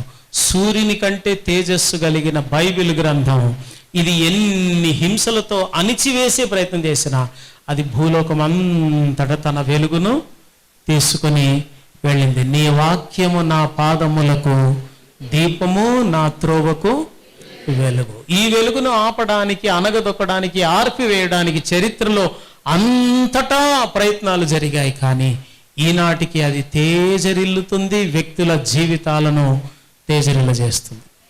ఇక ప్రపంచంలో నాజీ మతం అత్యధికంగా ఈ బైబిల్ను లేకుండా చేయాలని కోరింది. ఎందుకంటే నాజీ మతం జర్మనీలో హిట్లర్ బిలాంగ్స్ టు నాజీ. ఏం గుర్తు ఇది? స్వస్తిక్ గుర్తు. ఈ స్వస్తిక్ గుర్తు భారతదేశానిది కాదు, హిందూ మతానిది అంతకంటే కాదు. ఈ స్వస్తిక్ గుర్తు పుట్టింది ఆర్యులకు. ఆర్య మతమును వాళ్ళు నాజీ మతం అని, ఆ ఆర్యులు ఈ ఎడమ భుజానికి ఇక్కడ ధరించుకునేది పట్టి. ముస్లిమ్స్ ఇప్పుడు లా ఇలాహి ఇల్లల్లాహి ముహమ్మద్ ఇక్కడ ఒకటి పట్టుకుంటారు, ఇక్కడ ఒకటి కట్టుకుంటారు, దాని మీద లా ఇలాహి అని ఉంటుంది. అలాగే వాళ్ళు కూడా నాజీలు ధరించే వాళ్ళ సింబల్ అది. ఉన్నవాడు నాజీ లేక ఆర్య మతానికి చెందినవాడు, అది లేని వాడిని చంపేయండి. అప్పుడు జర్మనీలోనికి ఎక్కువగా మైగ్రేట్ అయిన వారు యూదులు. ఈ యూదులను చంపడము హిట్లర్ టార్గెట్గా పెట్టుకున్నాడు. 60 లక్షల మందిని కదా చంపింది ఆయన. ఎందుకు చంపాడంటే ఒకటే కారణం, ఈ యూదులకున్న జ్ఞానము మా నాజీ వాళ్ళలో కనబడట్లేదు. నాజీ మతమే ప్రపంచంలో అగ్రమతంగా ఉండాలి. It has to rule the whole world. But the people of Jews, they have more knowledge, they are expressing knowledge, that's why kill them. ఆ ఆర్య మతానికి, నాజీ సమాజానికి భిన్నంగా పోటీగా వస్తున్నది యూదా మతం. కాబట్టి యూదులను లేకుండా చేస్తే ప్రపంచంలో నా మతమే చిరస్థాయిగా ఏలుతుంది ప్రపంచాన్ని భావించాడు. కాబట్టి యూదులను టార్గెట్ చేసి చంపడం జరిగిందన్నమాట. సో ఈ విధంగా ఈ నాజీ మతము, ఇస్లాం మతం. నేను సౌదీ అరేబియాలకు 2012లో వెళ్ళాను. అప్పుడు వాళ్ళు నాకు చెప్పారు, మన వాళ్ళు, బ్రదర్ బైబిల్ మీ సూట్ కేసులో పెట్టుకొని రాకండి. మరి నేను 2 నెలలు ఏం బోధించాలి? మా దగ్గర ఉందిలేండి, దాన్ని చూసి ఏదో ఒకటి చెప్పండి అన్నారు. అప్పుడు నేను అన్నాను, ఇస్లాం గురించి టీచింగ్ అంటే మరి నాది ల్యాప్టాప్లో ఇస్లాం సబ్జెక్ట్ ఉంది కదా అంటే, ఆ ఇస్లాం సబ్జెక్ట్ను మెయిల్లో పెట్టుకోండి బ్రదర్, కంప్యూటర్లో ఉంచకండి అన్నారు. సరే అని తీసుకుని ఎగ్జాక్ట్గా ఎయిర్పోర్ట్లోకి వెళ్ళగానే ఆ సూట్ కేసు అంతా తీశారు, బట్టలు ఉన్నాయి, ల్యాప్టాప్ ఉంది, ల్యాప్టాప్ ఓపెన్ చేశారు, అటేటో తీసుకొని వెళ్ళారు. కాసేపటికి 15 నిమిషాలకు తెచ్చిచ్చారు మళ్ళీ. మంచిదైంది, లేకపోతే నేను ఇస్లాం మతాన్ని గురించే అలా పెట్టుకొని పోవాలి అక్కడికి. సో వాళ్ళు గూగుల్లో మెయిల్లో పెట్టుకొని రండి అన్నారు. మళ్ళీ మెయిల్లో పెట్టుకొని మళ్ళీ డౌన్లోడ్ చేసుకొని ఒక్కొక్క సబ్జెక్ట్ చెప్తున్నాను, మళ్ళీ నా ల్యాప్టాప్లో నుండి తీసేస్తున్నాను. ఆ 2 నెలలు ఎక్కడ దొరికినా తలా మొండాను వేరు చేసి నా భార్యకు కూడా పంపరు. మళ్ళీ అటే ఎర్ర సముద్రంలోనో అరేబియా సముద్రంలోనో కలిపేస్తారు. కాబట్టి అంత సీక్రెట్గా ఉంది. అక్కడ ఒక్క బైబిల్ కూడా కనబడితే భయంకరంగా చిత్రవద చేస్తారట. ఒక ఫంక్షన్ హాల్ పెట్టారు. ఫంక్షన్ హాల్లో నేను వెళ్ళిన దానికంటే ముందే కేరళ వాళ్ళు ఒక ఫంక్షన్ హాల్లో క్రిస్టియన్స్ ఏం చేశారు, ఒక బర్త్డే మీద ఫంక్షన్ హాల్ అద్దెకు తీసుకొని దాంట్లో మీటింగ్స్ పెట్టుకున్నారు. ఆ విషయం తెలిసింది, ఇక్కడ క్రైస్తవ మీటింగ్ ఎందుకు జరుగుతుందని అరేబియా గవర్నమెంట్కి తెలిసింది. వాళ్ళు ఏం చేశారంటే, వాళ్ళు రాగానే ఎవరు కదలకూడదని గన్ పెట్టేసి, ఎవరు కదలకూడదంటే ప్రతి ఒక్కరి ముందు బైబిల్ ఉన్నాయి ఇలాగ. ఆ బైబిల్ మీద నుండి తొక్కుకుంటూ నడుచుకుంటూ ఒక్కొక్క బైబిల్ని కలెక్ట్ చేసుకొని చింపేశారు. అదే ఫంక్షన్ హాల్లో కాల్ చేశారు. కొందరి మీద కేసులు నమోదు చేశారు. సో అలాగున అంత కఠినంగా ఉంది ఈ మిడిల్ ఈస్ట్ ఏరియాలో. ఇస్లాం మతం బైబిల్ గ్రంథం నన్ను ప్రసంగానికి వచ్చినప్పుడు ఎలా రమ్మన్నారంటే, ఒక సంచిలో బైబిల్ వేసుకొని రండి, మీ ఇంట్లో నుండి బయటికి వెళ్ళేటప్పుడు బైబిల్ పట్టుకొని ఇట్లా రావాలి, బయటికి వెళ్ళొద్దు, సంచి పట్టుకొని రావాలి. ఎందుకంటే వీళ్లకు అందరి సీసీ కెమెరాలు ఉంటాయి ప్రతి ఇంటికి, బైబిల్ పట్టుకున్నట్టుగా మీరు కనబడితే ఆ చేయిని నరికేస్తారు అన్నాడు. సో బైబిల్ గ్రంథం మీద అంత దాడి జరుగుతుంది. దేవునికి స్తోత్రం. ఇప్పుడొచ్చిన సౌదీ అరేబియా రాజు అన్ని మతాలను అంగీకరిస్తున్నాడు. తద్వారా బైబిల్ ఇప్పుడు పట్టుకొని పోవచ్చట సౌదీ అరేబియాలకు, డైరెక్ట్ మన సూట్ కేసులో పెట్టుకొని వెళ్ళొచ్చట. సో అలాగా ఇస్లాం కూడా చాలా సంవత్సరాల పాటున బైబిల్ ఇస్లాం దేశంలోనికి రానివ్వలేదు. ఆ తర్వాత భారతదేశంలో హిందూ మతం ఏమండి, మీరు అప్పుడప్పుడు యూట్యూబ్లో చూస్తున్నారు కదా, ఎవరైనా బైబిల్ పంచుతుంటే వాటిని ఒక దగ్గర కుప్ప వేసి కాల్ చేయడం అని, ఇలాంటివన్నీ. సో మతాలు కూడా ఈ బైబిల్కు శత్రువులుగా మారాయి. వాళ్ళు బైబిల్ను లేకుండా చేయాలని ప్రయత్నం చేశారు. ఇక సైన్యాధిపతులు కూడా ప్రపంచంలో సైన్యానికి ఆజ్ఞలు ఇచ్చారు, బైబిల్ను ఎవడు పట్టుకోకుండా నిషేధించండి, ఎవడైనా పట్టుకొని ఉంటే వాడిని శిక్షించండి అని. ఆ విధంగా బైబిల్ గ్రంథం అనేక శత్రువులను ఎదుర్కొన్న గ్రంథం. తర్వాత చరిత్రలో అన్నిటికంటే అత్యధికంగా అమ్మబడుతున్నది, చదవబడుతున్నది. ఎందుకు చదవబడుతున్నది అంటే, మొట్టమొదట ఖురాన్ను ఎవరు ఎప్పుడు చదవకూడదు, వాళ్ళకు ఆ నిషేధం ఉంది. హిందూ మతంలో వేదాలను ఆ బ్రాహ్మణులే చదవాలి, వేరే వాళ్ళు ఎవరు చదవకూడదు. కాబట్టి ఈ క్షత్రియులకు, వైశ్యులకు, శూద్రులకు, అంటరాని వాళ్లకు వేదాన్ని తాకే యోగ్యత కూడా లేదు, వాళ్ళు చదవట్లేదు. బైబిల్కు క్రీస్తు శకం 14వ శతాబ్దం వరకు కూడా పోపులు, పాపులు చదవకూడదు, పోపులే చదవాలి అన్నారు. అవును, అందుకే ఇలాంటివి పుల్పిట్లు వచ్చేసాయి. దీన్ని సంఖ్యలతో తయారు చేశారు కేథలిక్ చర్చిలో. గేటు తీసుకొని పోపు వచ్చి వేదమును చదువుదాము అనగానే అందరు లేచి నిలబడతారు, 5 నిమిషాలు చదువుతాడంతే, ఇంతటితో ఈ వాక్య భాగము సరి అనగానే ఆమేన్ అంటారు, కూర్చుంటారు అంతే. ఇదే ప్రసంగం రోమన్ కేథలిక్ చర్చిలో. ఇక ఏముండదు. ఇక ఆ రోజు ఆ ప్యాసేజ్ ఏదో ఒక 5 వచనాలు చదివిందే విని వెళ్ళిపోవడమే. మార్టిన్ లూథర్ వచ్చిన తర్వాత, జాన్ గుటెన్బర్గ్ వచ్చిన తర్వాత బైబిల్ ప్రింట్ అయ్యి సామాన్యుడి ఇళ్లలోని కూడా చేరింది. ప్రతి ఒక్కరూ చదవగలుగుతున్నారు. ప్రతి ఒక్కరు చదవగలుగుతున్నారు కాబట్టి ఇప్పుడు మనం కాళ్ళ మీద పెట్టుకొని కూడా చదువుతున్నాం. అర్థమైందా?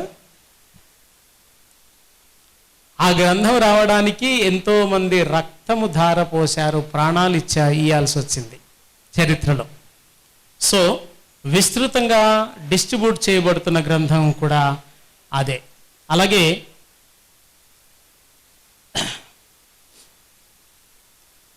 ప్రపంచంలో భగవద్గీత చదివితే కృష్ణుడికి, అర్జునుడికి, కౌరవులకు జరిగిన యుద్ధం ఏంటో తెలుస్తుంది. రామాయణం చదివితే రాముడు, దశరథుడు, సీతమ్మ, రావణాసురుడు, శ్రీలంకకు ఇండియాకు మధ్యలో బ్రిడ్జి, ఇవన్నీ తెలిసి ఆఖరుకు 10 తలకాయలను చంపేశాడు. సీతమ్మ వచ్చిన తర్వాత డౌట్ వచ్చింది రాముడికి, అందుకని అగ్ని పరీక్షలో పెట్టిన తర్వాత వ్యాసుడు తీసుకొని వెళ్ళి ఆ గర్భిణి అయిన స్త్రీని తీసుకొని వెళ్ళి రాముడు అనుమానిస్తే ఆమెను తీసుకొని వ్యాసుడు ఆశ్రమంలో అవకాశం ఇస్తే 2 పిల్లల్ని కన్నది, లవుడు, కుశుడు. ఈ పిల్లలిద్దరు కలిపి మళ్ళీ తల్లిదండ్రులను కలిపారు. ఇంతటితో రామాయణం సమాప్తం. So we will be knowing what happened in the history of Rama, king Rama. దాంతో ఏమిటి, ఎవరి జీవితం మారుతుంది? ఏమీ లేదు, ఒక కొత్త స్టోరీ మనకు తెలుస్తుంది అంతే. కానీ ఇది చదివిన వాళ్ళు, ఆర్ఆర్కే మూర్తి గారు ఏమన్నారు, నేను బ్రాహ్మణుడిగా బైబిల్ తర్జుమా చేస్తే నాకు డబ్బులు ఇస్తారంటే తర్జుమా కొరకు వెళ్ళాను, కానీ బైబిల్ గ్రంథంలో తప్పులు పట్టాలని ప్రయత్నం చేశాను. కానీ అది చదువుతుంటే దానిలో తప్పు నేను పట్టడం కాదు, నాలో తప్పును అది పట్టింది అన్నాడు. దేవునికి స్తోత్రం కలుగునుగాక. సో నా బ్రతుకును తప్పు చూపించింది, ఆ తప్పును ఎలాగున తొలగించుకోవాలో చూపించింది. అలాగున యేసును నేను అంగీకరించానని మా ఆర్ఆర్కే మూర్తి గారి సాక్ష్యం కదండి. సో మనుషులు తప్పు పట్టాలని వచ్చి ఇందులోనే బోల్తాపడ్డారు అంతే, దీనిలో తప్పును చూపించలేకపోయారు. అందుకే యేసు ప్రభు అన్నాడు కదా యోహాను సువార్త 8:46లో, నాలో పాపమున్నదని మీలో ఎవడు స్థాపించగలడో చూపించన్నాడు. ప్రపంచంలో 257 దేశాలకు వాళ్ళ చట్టాలు ఉన్నాయి. ఏ చట్ట ప్రకారం చూసినా, డెక్కన్ క్రానికల్లో ఆర్టికల్ వచ్చింది ఒకసారి ఒక క్రిస్మస్ టైంలో, ప్రపంచంలో ఏ దేశాల వాళ్ళు చూసినా యేసు జీవితంలో ఫలానా సెక్షన్ ప్రకారమో ఫలానా మతపరంగా లేక రాజకీయ పరంగా ఇతను ఈ తప్పు చేశాడని 257 దేశాల సెక్షన్లలో ఏ సెక్షను చూపించలేకపోతుందని చెప్పారు. ఈనాటికి భార్యను అనుమానించిన కేసు సెక్షన్ ఉంది, రాముడికి అప్లై చేయవచ్చు అది. అలాగే కృష్ణుడు ఇద్దరు అన్నదమ్ములు కొట్లాడుకుంటుంటే, రాముడు ఇద్దరు అన్నదమ్ములు కొట్లాడుకుంటే చాటుగా బాణం వేశాడు. యుద్ధంలో చాటుగా బాణం వేయడము నైతిక నేరం అవుతుంది. యుద్ధ నీతిని బట్టి కూడా జైల్లో వేయవచ్చు.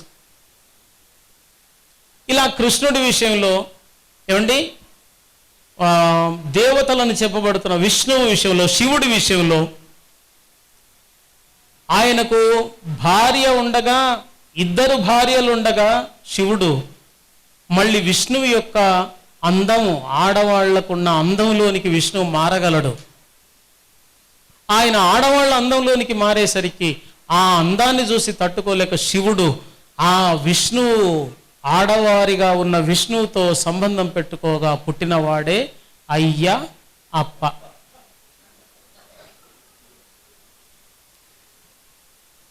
ఈ రాయలసీమనా ఇది రాయలసీమలోకి వస్తుందండి. ఓకే, రాయలసీమలో అప్ప అంటే తండ్రి, తెలంగాణలో అయ్య అంటే తండ్రి. సో తండ్రి కలిస్తే పుట్టినోడే అయ్య అప్ప. అందుకే ఆయన పేరే తండ్రి, రెండు తండ్రులు అన్నట్టు. ఇలాగన భార్య ఉండగా మరొక స్త్రీతో వెళ్ళడం వ్యభిచార నేరం కింద అరెస్ట్ చేయవచ్చు. సెక్షన్స్ ఉన్నాయి ప్రతి దేశంలో.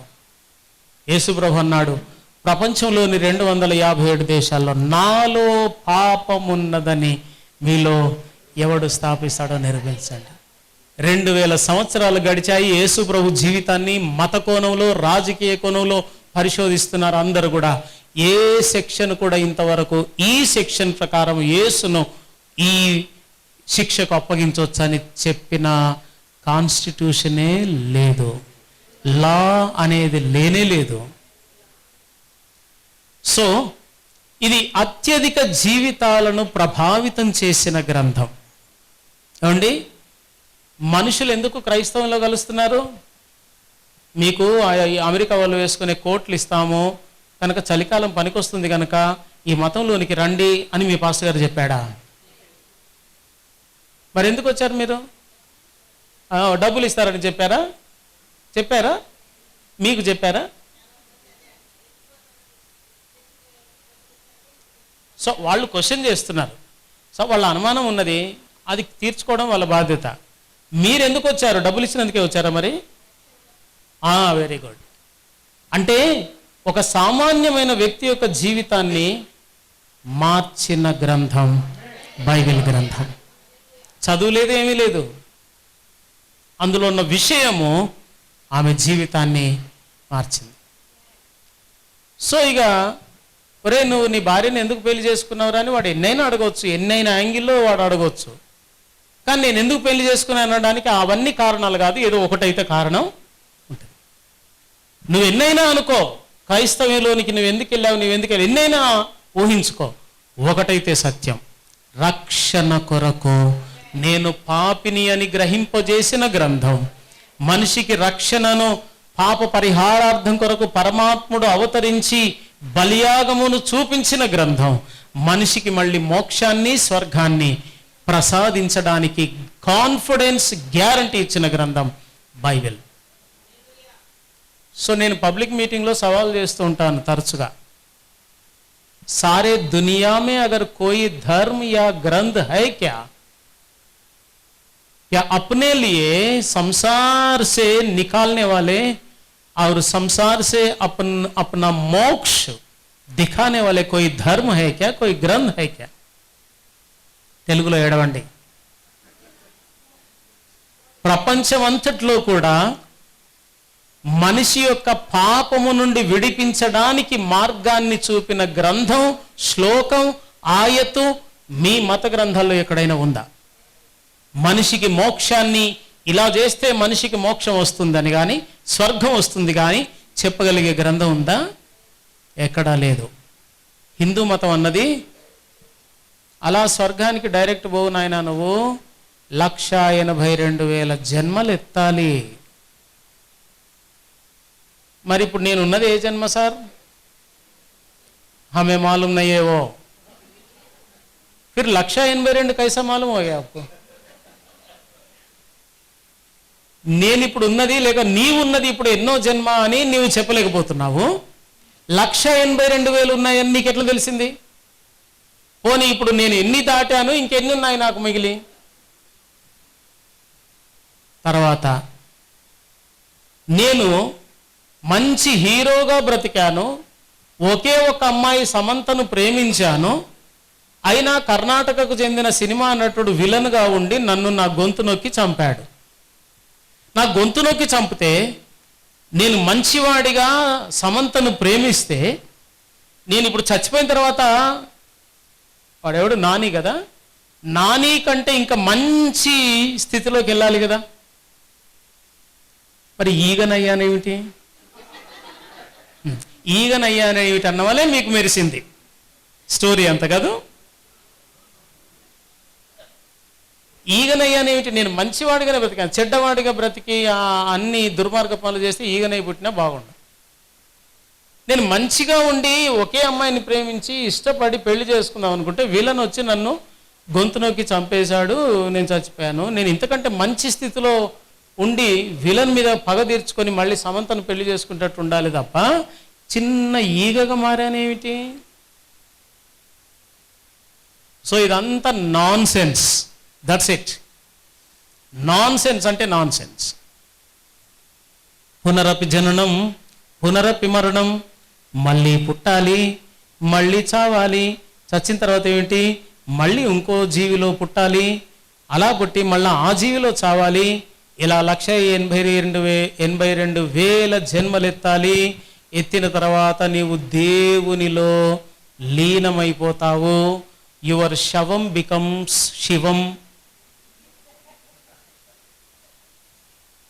నీ శవం ఏమవుతుంది? ఇక్కడ సత్యసాయిబాబా చనిపోతే ఏమని రాశారు పేపర్ల వాళ్ళు? శివోహం అని పెట్టారు టైటిల్స్. ఏమిటి శివోహం అంటే సత్యసాయిబాబా గారు శివుడిలో లీనమైపోయాడు అని పెట్టారనమాట. సో శివోహం అనే పదమే రాను రాను శవం అనే పదంగా మారింది. అది ఇది శవం అంటే ఇందులో ఉన్న ఆయన శివుల్లో కలిసిపోయాడు అని చెబుతున్నారు అన్నమాట. రైట్. సో ఇప్పుడు ఏ వ్యక్తి జీవితాన్ని తీసుకున్న క్రైస్తవుని, because the Bible spoke to me and I changed my life. ఇంతే ప్రతివాడు చెప్పేది. అంటే జీవితాలను కూడా మార్చగలిగిన గ్రంథం. నేను దానిలో తప్పులు పట్టాలనుకున్నాను, అది నా బ్రతుకునే తప్పు పట్టిన గ్రంథం. ఒక ఆయన రాశాడు. ఏమిటి రాశాడంటే, మనము పుస్తకాలన్నింటినీ చదువుతుంటే దాని రచయిత ఎక్కడో ఉంటాడు, ఆ రచయిత మనస్సులో ఉన్నది మాత్రం ఈ గ్రంథంలో పెడతాడు. కానీ బైబిల్ను చదువుతుంటే ఆ రచయిత కూడా నీ ప్రక్కనే ఉండగలిగిన గ్రంథం బైబిల్ మాత్రమే అన్నాడు. The author will speak to you while you read this book. ఇది ఈ గ్రంథానికి ఉన్న ప్రత్యేకత. ఏమండి? అలాగే దేశ అధికారులు సహితం ఈ బైబిల్ గ్రంథం యొక్క ప్రత్యేకతను గుర్తించి అందులో ఉన్న చట్టాన్ని వాళ్ళ దేశాల్లో రాసుకున్నారు. అమెరికా దేశపు మొట్టమొదటి ప్రెసిడెంట్ అన్నాడు, without Bible I cannot rule this country. So దేశాధినేతలు కూడా మా దేశాన్ని ఎలా పరిపాలించాలి క్రమంగా అంటే బైబిల్లో ఉన్న సూత్రాలే తీసుకున్నారు. ఏమండి, మీకు తెలుసా కోర్టులలో ఉండే కాన్స్టిట్యూషన్ ఎక్కడి నుండి వచ్చింది అనుకుంటున్నారు? From the book of Moses. మోషే రాసిన గ్రంథంలో నుండే ఈ కోర్టులోని చట్టాలన్నీ వచ్చాయి.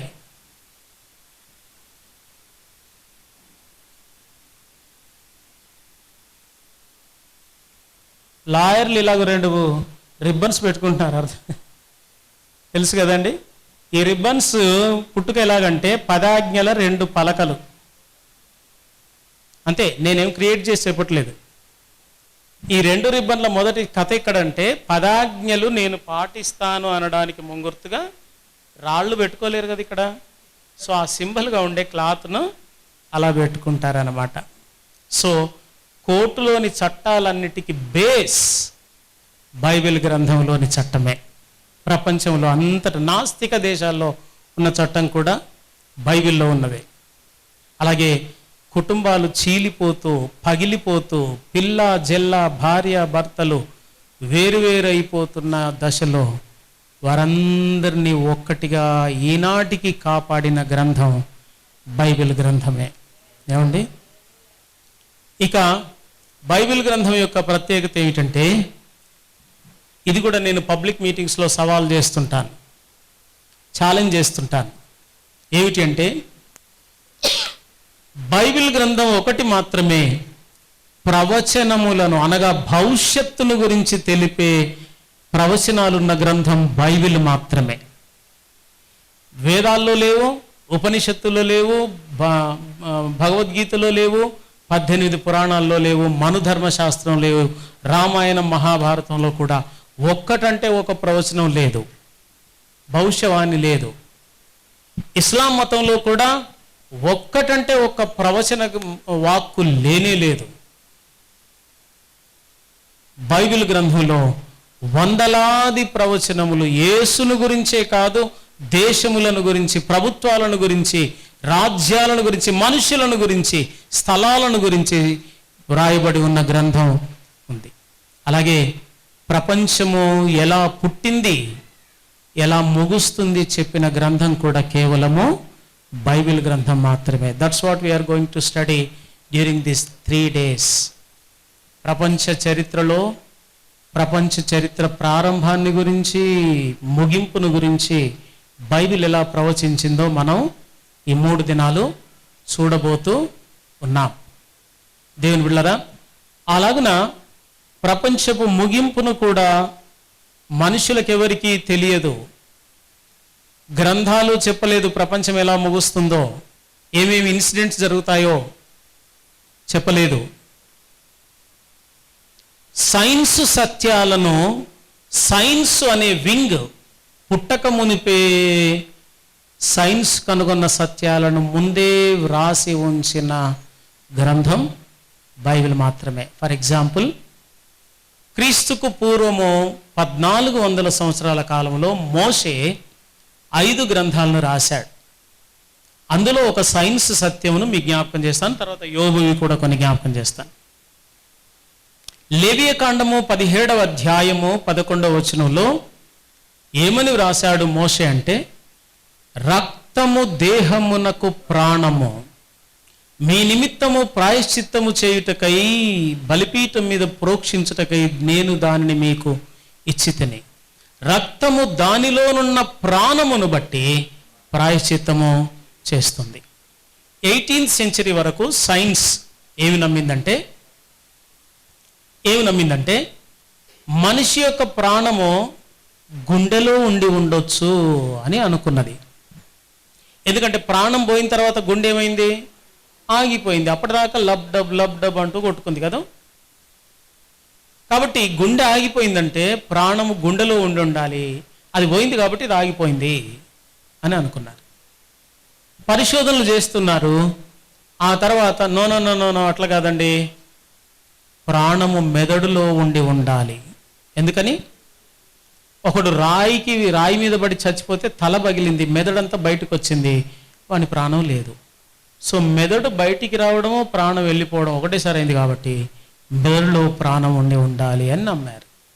కానీ 18వ శతాబ్దం నుండి ఇలాగ సండే స్కూల్ పిల్లల్లో ఒక పిల్లోడు చిన్నప్పుడు వాళ్ళ సండే స్కూల్ టీచర్ చెప్పింది ఈ వచనం, రక్తంలో ప్రాణం ఉందని చెప్పింది. ఆ చిన్న పిల్లవాడికి జ్ఞాపకం ఉంది, ఆ పిల్లవాడు సైంటిస్ట్ అయ్యాడు.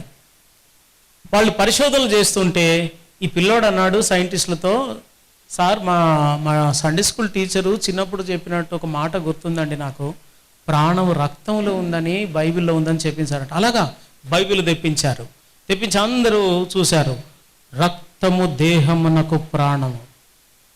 చలో పరిశోధిద్దాం పదండి అని పరిశోధించారు. ఫ్రమ్ 18th century onwards till today the science believes that the life is in the blood.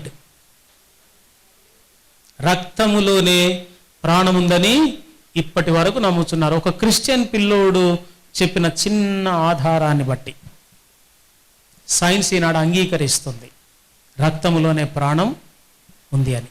రక్తమే ప్రాణం కాదు, మళ్ళీ రక్తమే ప్రాణం కాదు.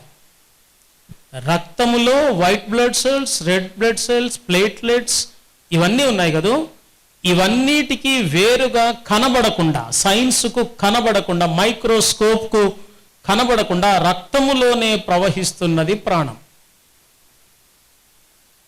అది రెడ్ బ్లడ్ సెల్ కాదు, వైట్ బ్లడ్ సెల్ కాదు, ప్లేట్లెట్స్ కాదు, ఈసినోఫిల్స్ కాదు, బాసోఫిల్స్ కాదు, ఏది కాదు. అది వీటన్నిటికీ భిన్నంగా ఉంది, అందులోనే ఉంది, కనిపించకుండా ఉంది. వై? బికాస్ ఆ ప్రాణము పెట్టిన దేవుడు కూడా కనిపించకుంటున్నాడు కదా. మరి సైన్స్ను అడగండి, విద్యార్థులు మీ సైన్స్ ప్రొఫెసర్స్ని అడగండి, బయాలజీ ప్రొఫెసర్స్ను, సార్ రక్తంలో ప్రాణం ఉంటే ఇప్పటి వరకు ఏ బయాలజికల్ సైంటిస్ట్ అయినా, ల్యాబ్ టెక్నీషియన్ అయినా చూడగలిగాడా ఆ ప్రాణం యొక్క సైజు, రంగు, రుచి, చిక్కదనం, 3 గుణాల 3 రోజెస్. చూశారా మరి ఎవరైనా? మరి ఎలా నమ్ముతున్నారు మీరు? సైన్స్ ఎలా నమ్ముతారు? కంటితో చూడాలి, పంచేంద్రియాలతో అది ఎక్స్పీరియన్స్ కావాలి, అప్పుడే మేము నమ్ముతామని కదా సైన్స్ అంటుంది. మరి ప్రాణం ఉందని మీరు అంటున్నారు కదా, ఏ సైజులో ఉంది, ఏ కలర్లో ఉంది, ఏ షేప్లో ఉంది, ఎంత సైజులో ఉంది, ఎట్లున్నది, దాంట్లో ఉన్న కెమికల్ పోర్షన్స్ ఏంటివి చూడలేదా? చూడకపోతే మరి ఎట్లా నమ్ముతున్నారు సార్? ప్రాణం లేదు కావచ్చు. సైన్స్ ఎంతసేపు మనిషిలో ఉన్న మూమెంట్స్ని బట్టి ఈ మూమెంట్స్ అవుతున్నాయంటే ప్రాణం ఉండాలి అనుకోండి. ఈ రిజల్ట్స్ని బట్టి ఆబ్జెక్ట్ దగ్గరికి వస్తున్నారు, కానీ ఆబ్జెక్ట్ని బట్టి దాని రిజల్ట్స్ కనుక్కోలేదు. సో సైన్స్ కూడా గుడ్డిగానే నమ్ముతుంది. మరి ఆస్తికుడు దేవుడు ఉన్నాడని నమ్మడం గుడ్డితనం, మూఢతనం అయితే, ప్రాణాన్ని చూడకున్నా ప్రాణం ఉందని మీరు నమ్మడం అంతకంటే బుద్ధిహీనత అవుతుంది. మీ మైక్రోస్కోప్లో కనబడలేదు కదా ప్రాణం, ఎలా ఉందని నమ్ముతున్నారు? మరి సైన్స్ కూడా ఊహాజనితమే. ఈ క్రియలు ఇలాగున్నాయి కాబట్టి ప్రాణం ఉండాలి.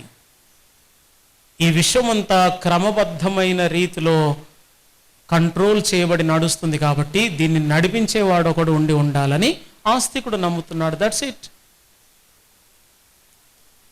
మీది సత్యమైనప్పుడు మాది ఎలాగ అసత్యం అవుతుంది?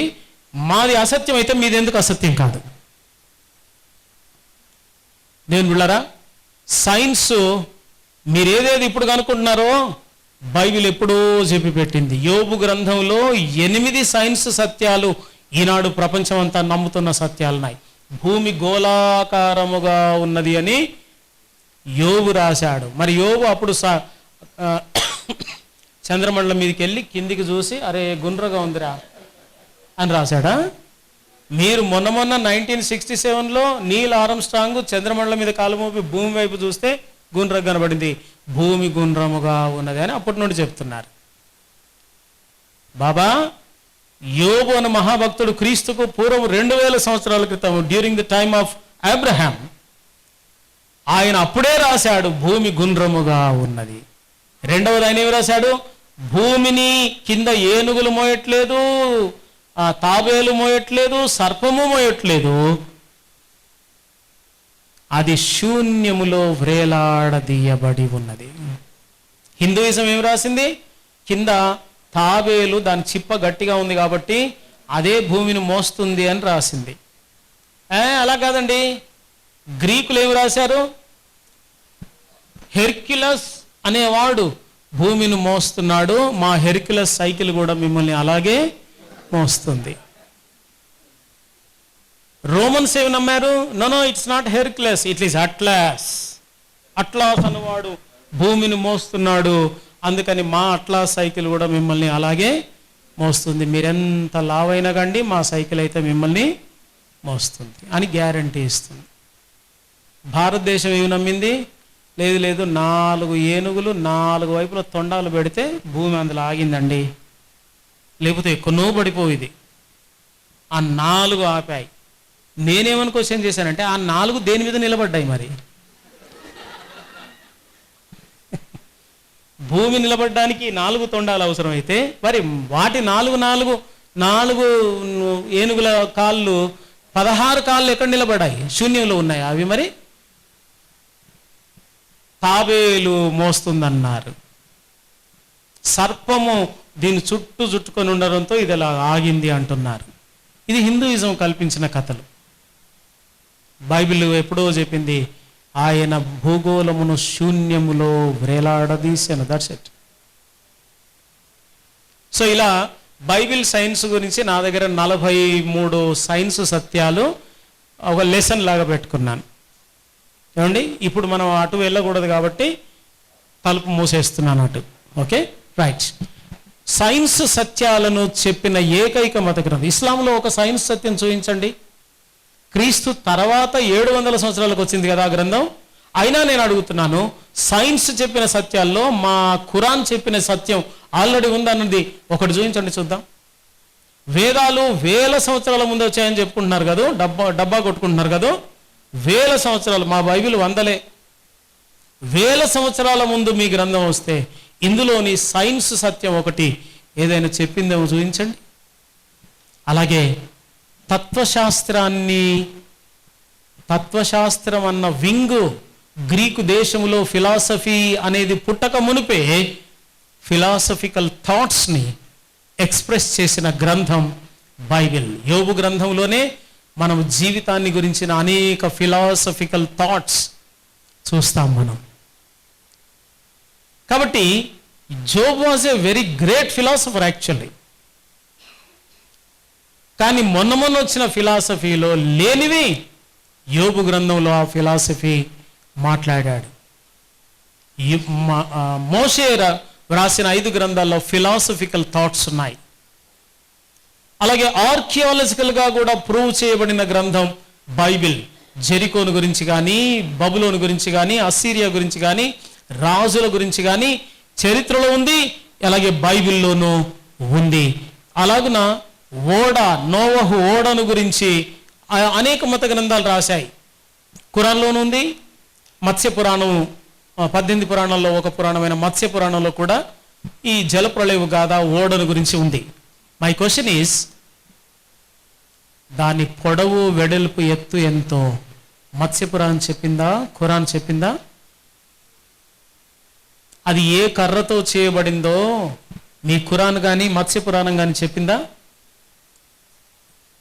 దాని చుట్టూ పూయబడిన పదార్థం, నీళ్లు లోపలికి లీక్ కాకుండా పూయబడిన పదార్థం ఏమిటో మీ గ్రంథం చెప్పిందా? ఏ కొండ మీద ఆగిందో మీ గ్రంథాల్లో ఉందా? మరి ఇవన్నిటినీ అక్యురేట్గా చెప్పిన మత గ్రంథం ఏదైనా ఉందంటే అది కేవలం బైబిల్ మాత్రమే. So that is why the archaeology also proved that the Bible is true. అలాగే చరిత్రలో ద టవర్ ఆఫ్ బాబెల్ ఎప్పుడు కట్టబడిందో, ఎవరి చేత కట్టబడిందో బైబిల్లో మాత్రమే ఉంది.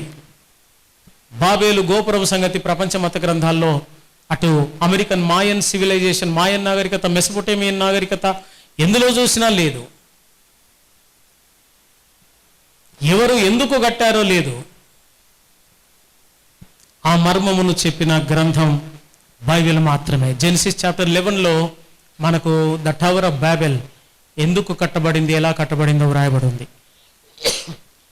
అలాగే నా హిస్టరీ అంతా తీసుకుంటే చరిత్రలో ఎవరెవరు ఎప్పుడెప్పుడు పరిపాలించారో బైబిల్ చెప్పిన చరిత్ర ప్రకారమే చరిత్రలోని సామ్రాజ్యాలు, రాజులు కొనసాగారు.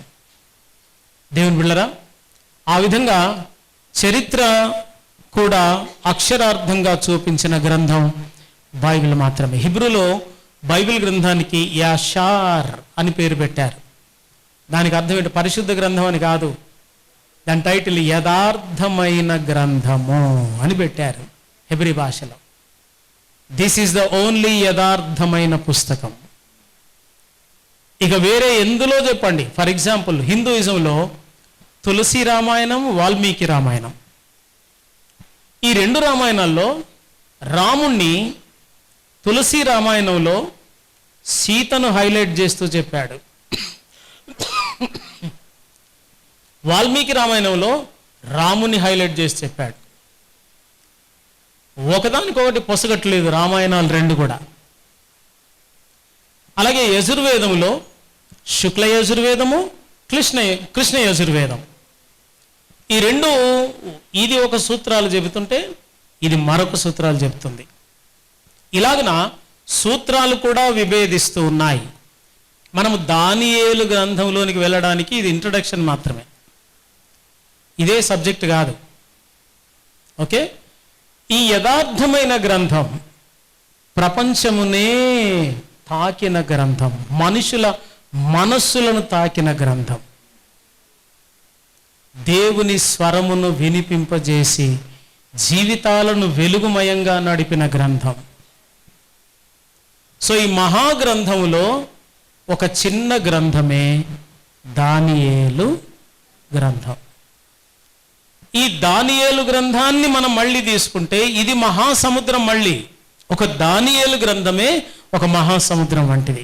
బికాజ్ దానిలో ప్రపంచ సామ్రాజ్యాలు ఏవేవి కొనసాగాయో అవి కొనసాగక ముందే, అవి ఉనికిలోనికి రాకముందే ఇవి వస్తాయని ముందుగానే ప్రవచించి చెప్పిన గ్రంథం దానియేలు గ్రంథం.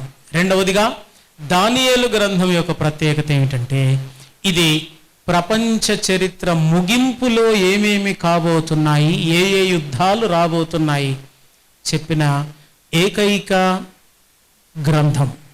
బైబిల్ అంతట్లో కూడా ప్రపంచంలో రాబోయే యుద్ధాలు, క్రీస్తు విరోధుని గురించి మొట్టమొదటిగా పరిచయం చేసిన గ్రంథం బైబిల్, ఆ దానియేలు గ్రంథమే.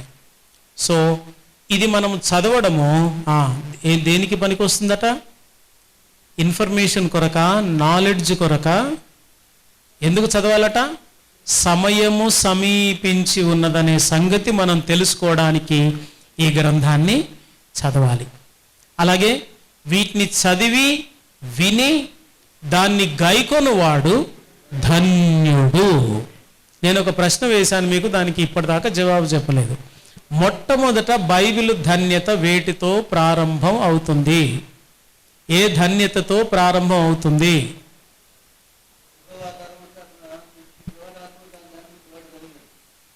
అదే ప్రారంభమా? అది వన్ ఆఫ్ ద ధన్యత. ఇప్పుడు యేసు ప్రభులోనికి రాకముందు మనం యెహోవా గ్రంథమును దివారాత్రములు చదవం కదా. హింట్ ఇస్తున్నాను, అయినా మీరు పసిగట్టట్లేదు. ఏంటో ఆ గొనిగేదేదో గట్టిగా కొనగండి. యేసు ప్రభు యెహోవా తమకు దేవుడుగా గల జనులు ధన్యులు. యెహోవా దేవుడు కావాలంటే నేనేం చేయాలి మరి?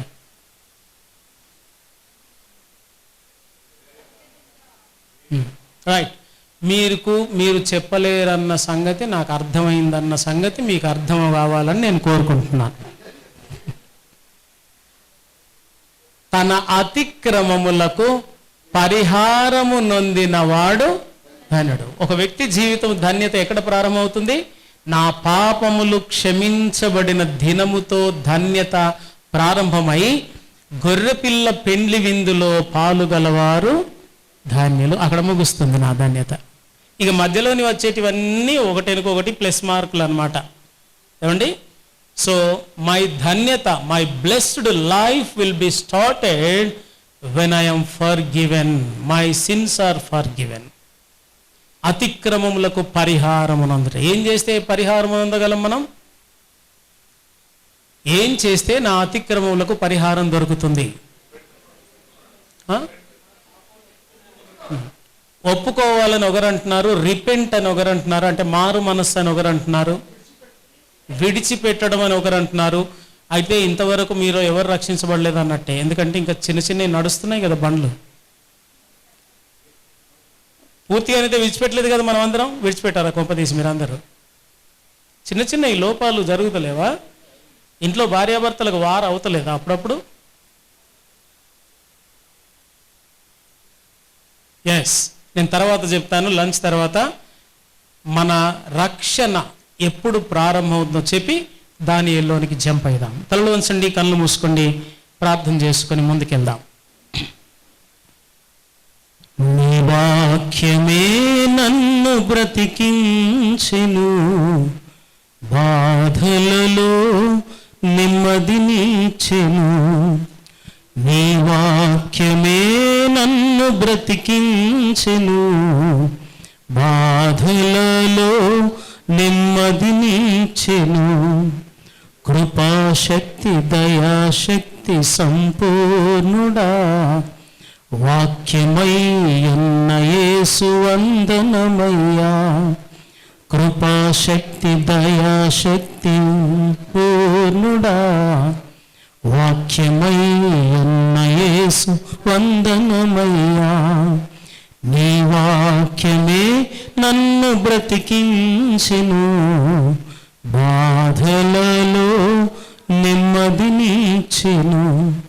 ప్రేమ కలిగిన మా పరిశుద్ధ పరమ తండ్రి, ఈ మధ్యాహ్న వేళ నీ శ్రేష్టమైన సన్నిధి మా మధ్యలో ఉంచి నీ లేఖనములను సరిగ్గా మేము ధ్యానం చేయుటకు, పరిశోధించుటకు, అర్థం చేసుకొనుటకు మీరిచ్చిన మీ ప్రత్యేకమైన సహాయము కొరకు స్తోత్రాలు. నీ బిడ్డలందరూ కూడా నీ సత్యము కొరకు ఎంతో ఆశతో రాగలిగినందుకై స్తోత్రాలు. ఇదిగో బైబిల్ గ్రంథం యొక్క ప్రాముఖ్యత ఏమిటో ఈ మొదటి తరగతిలో మేము పరిశోధించాం.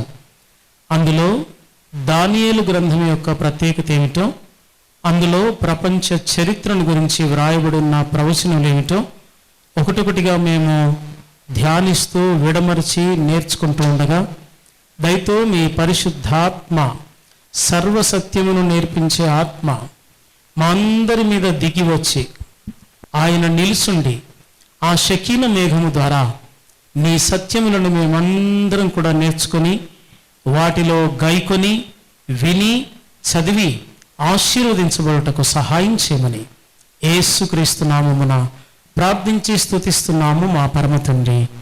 ఆమేన్.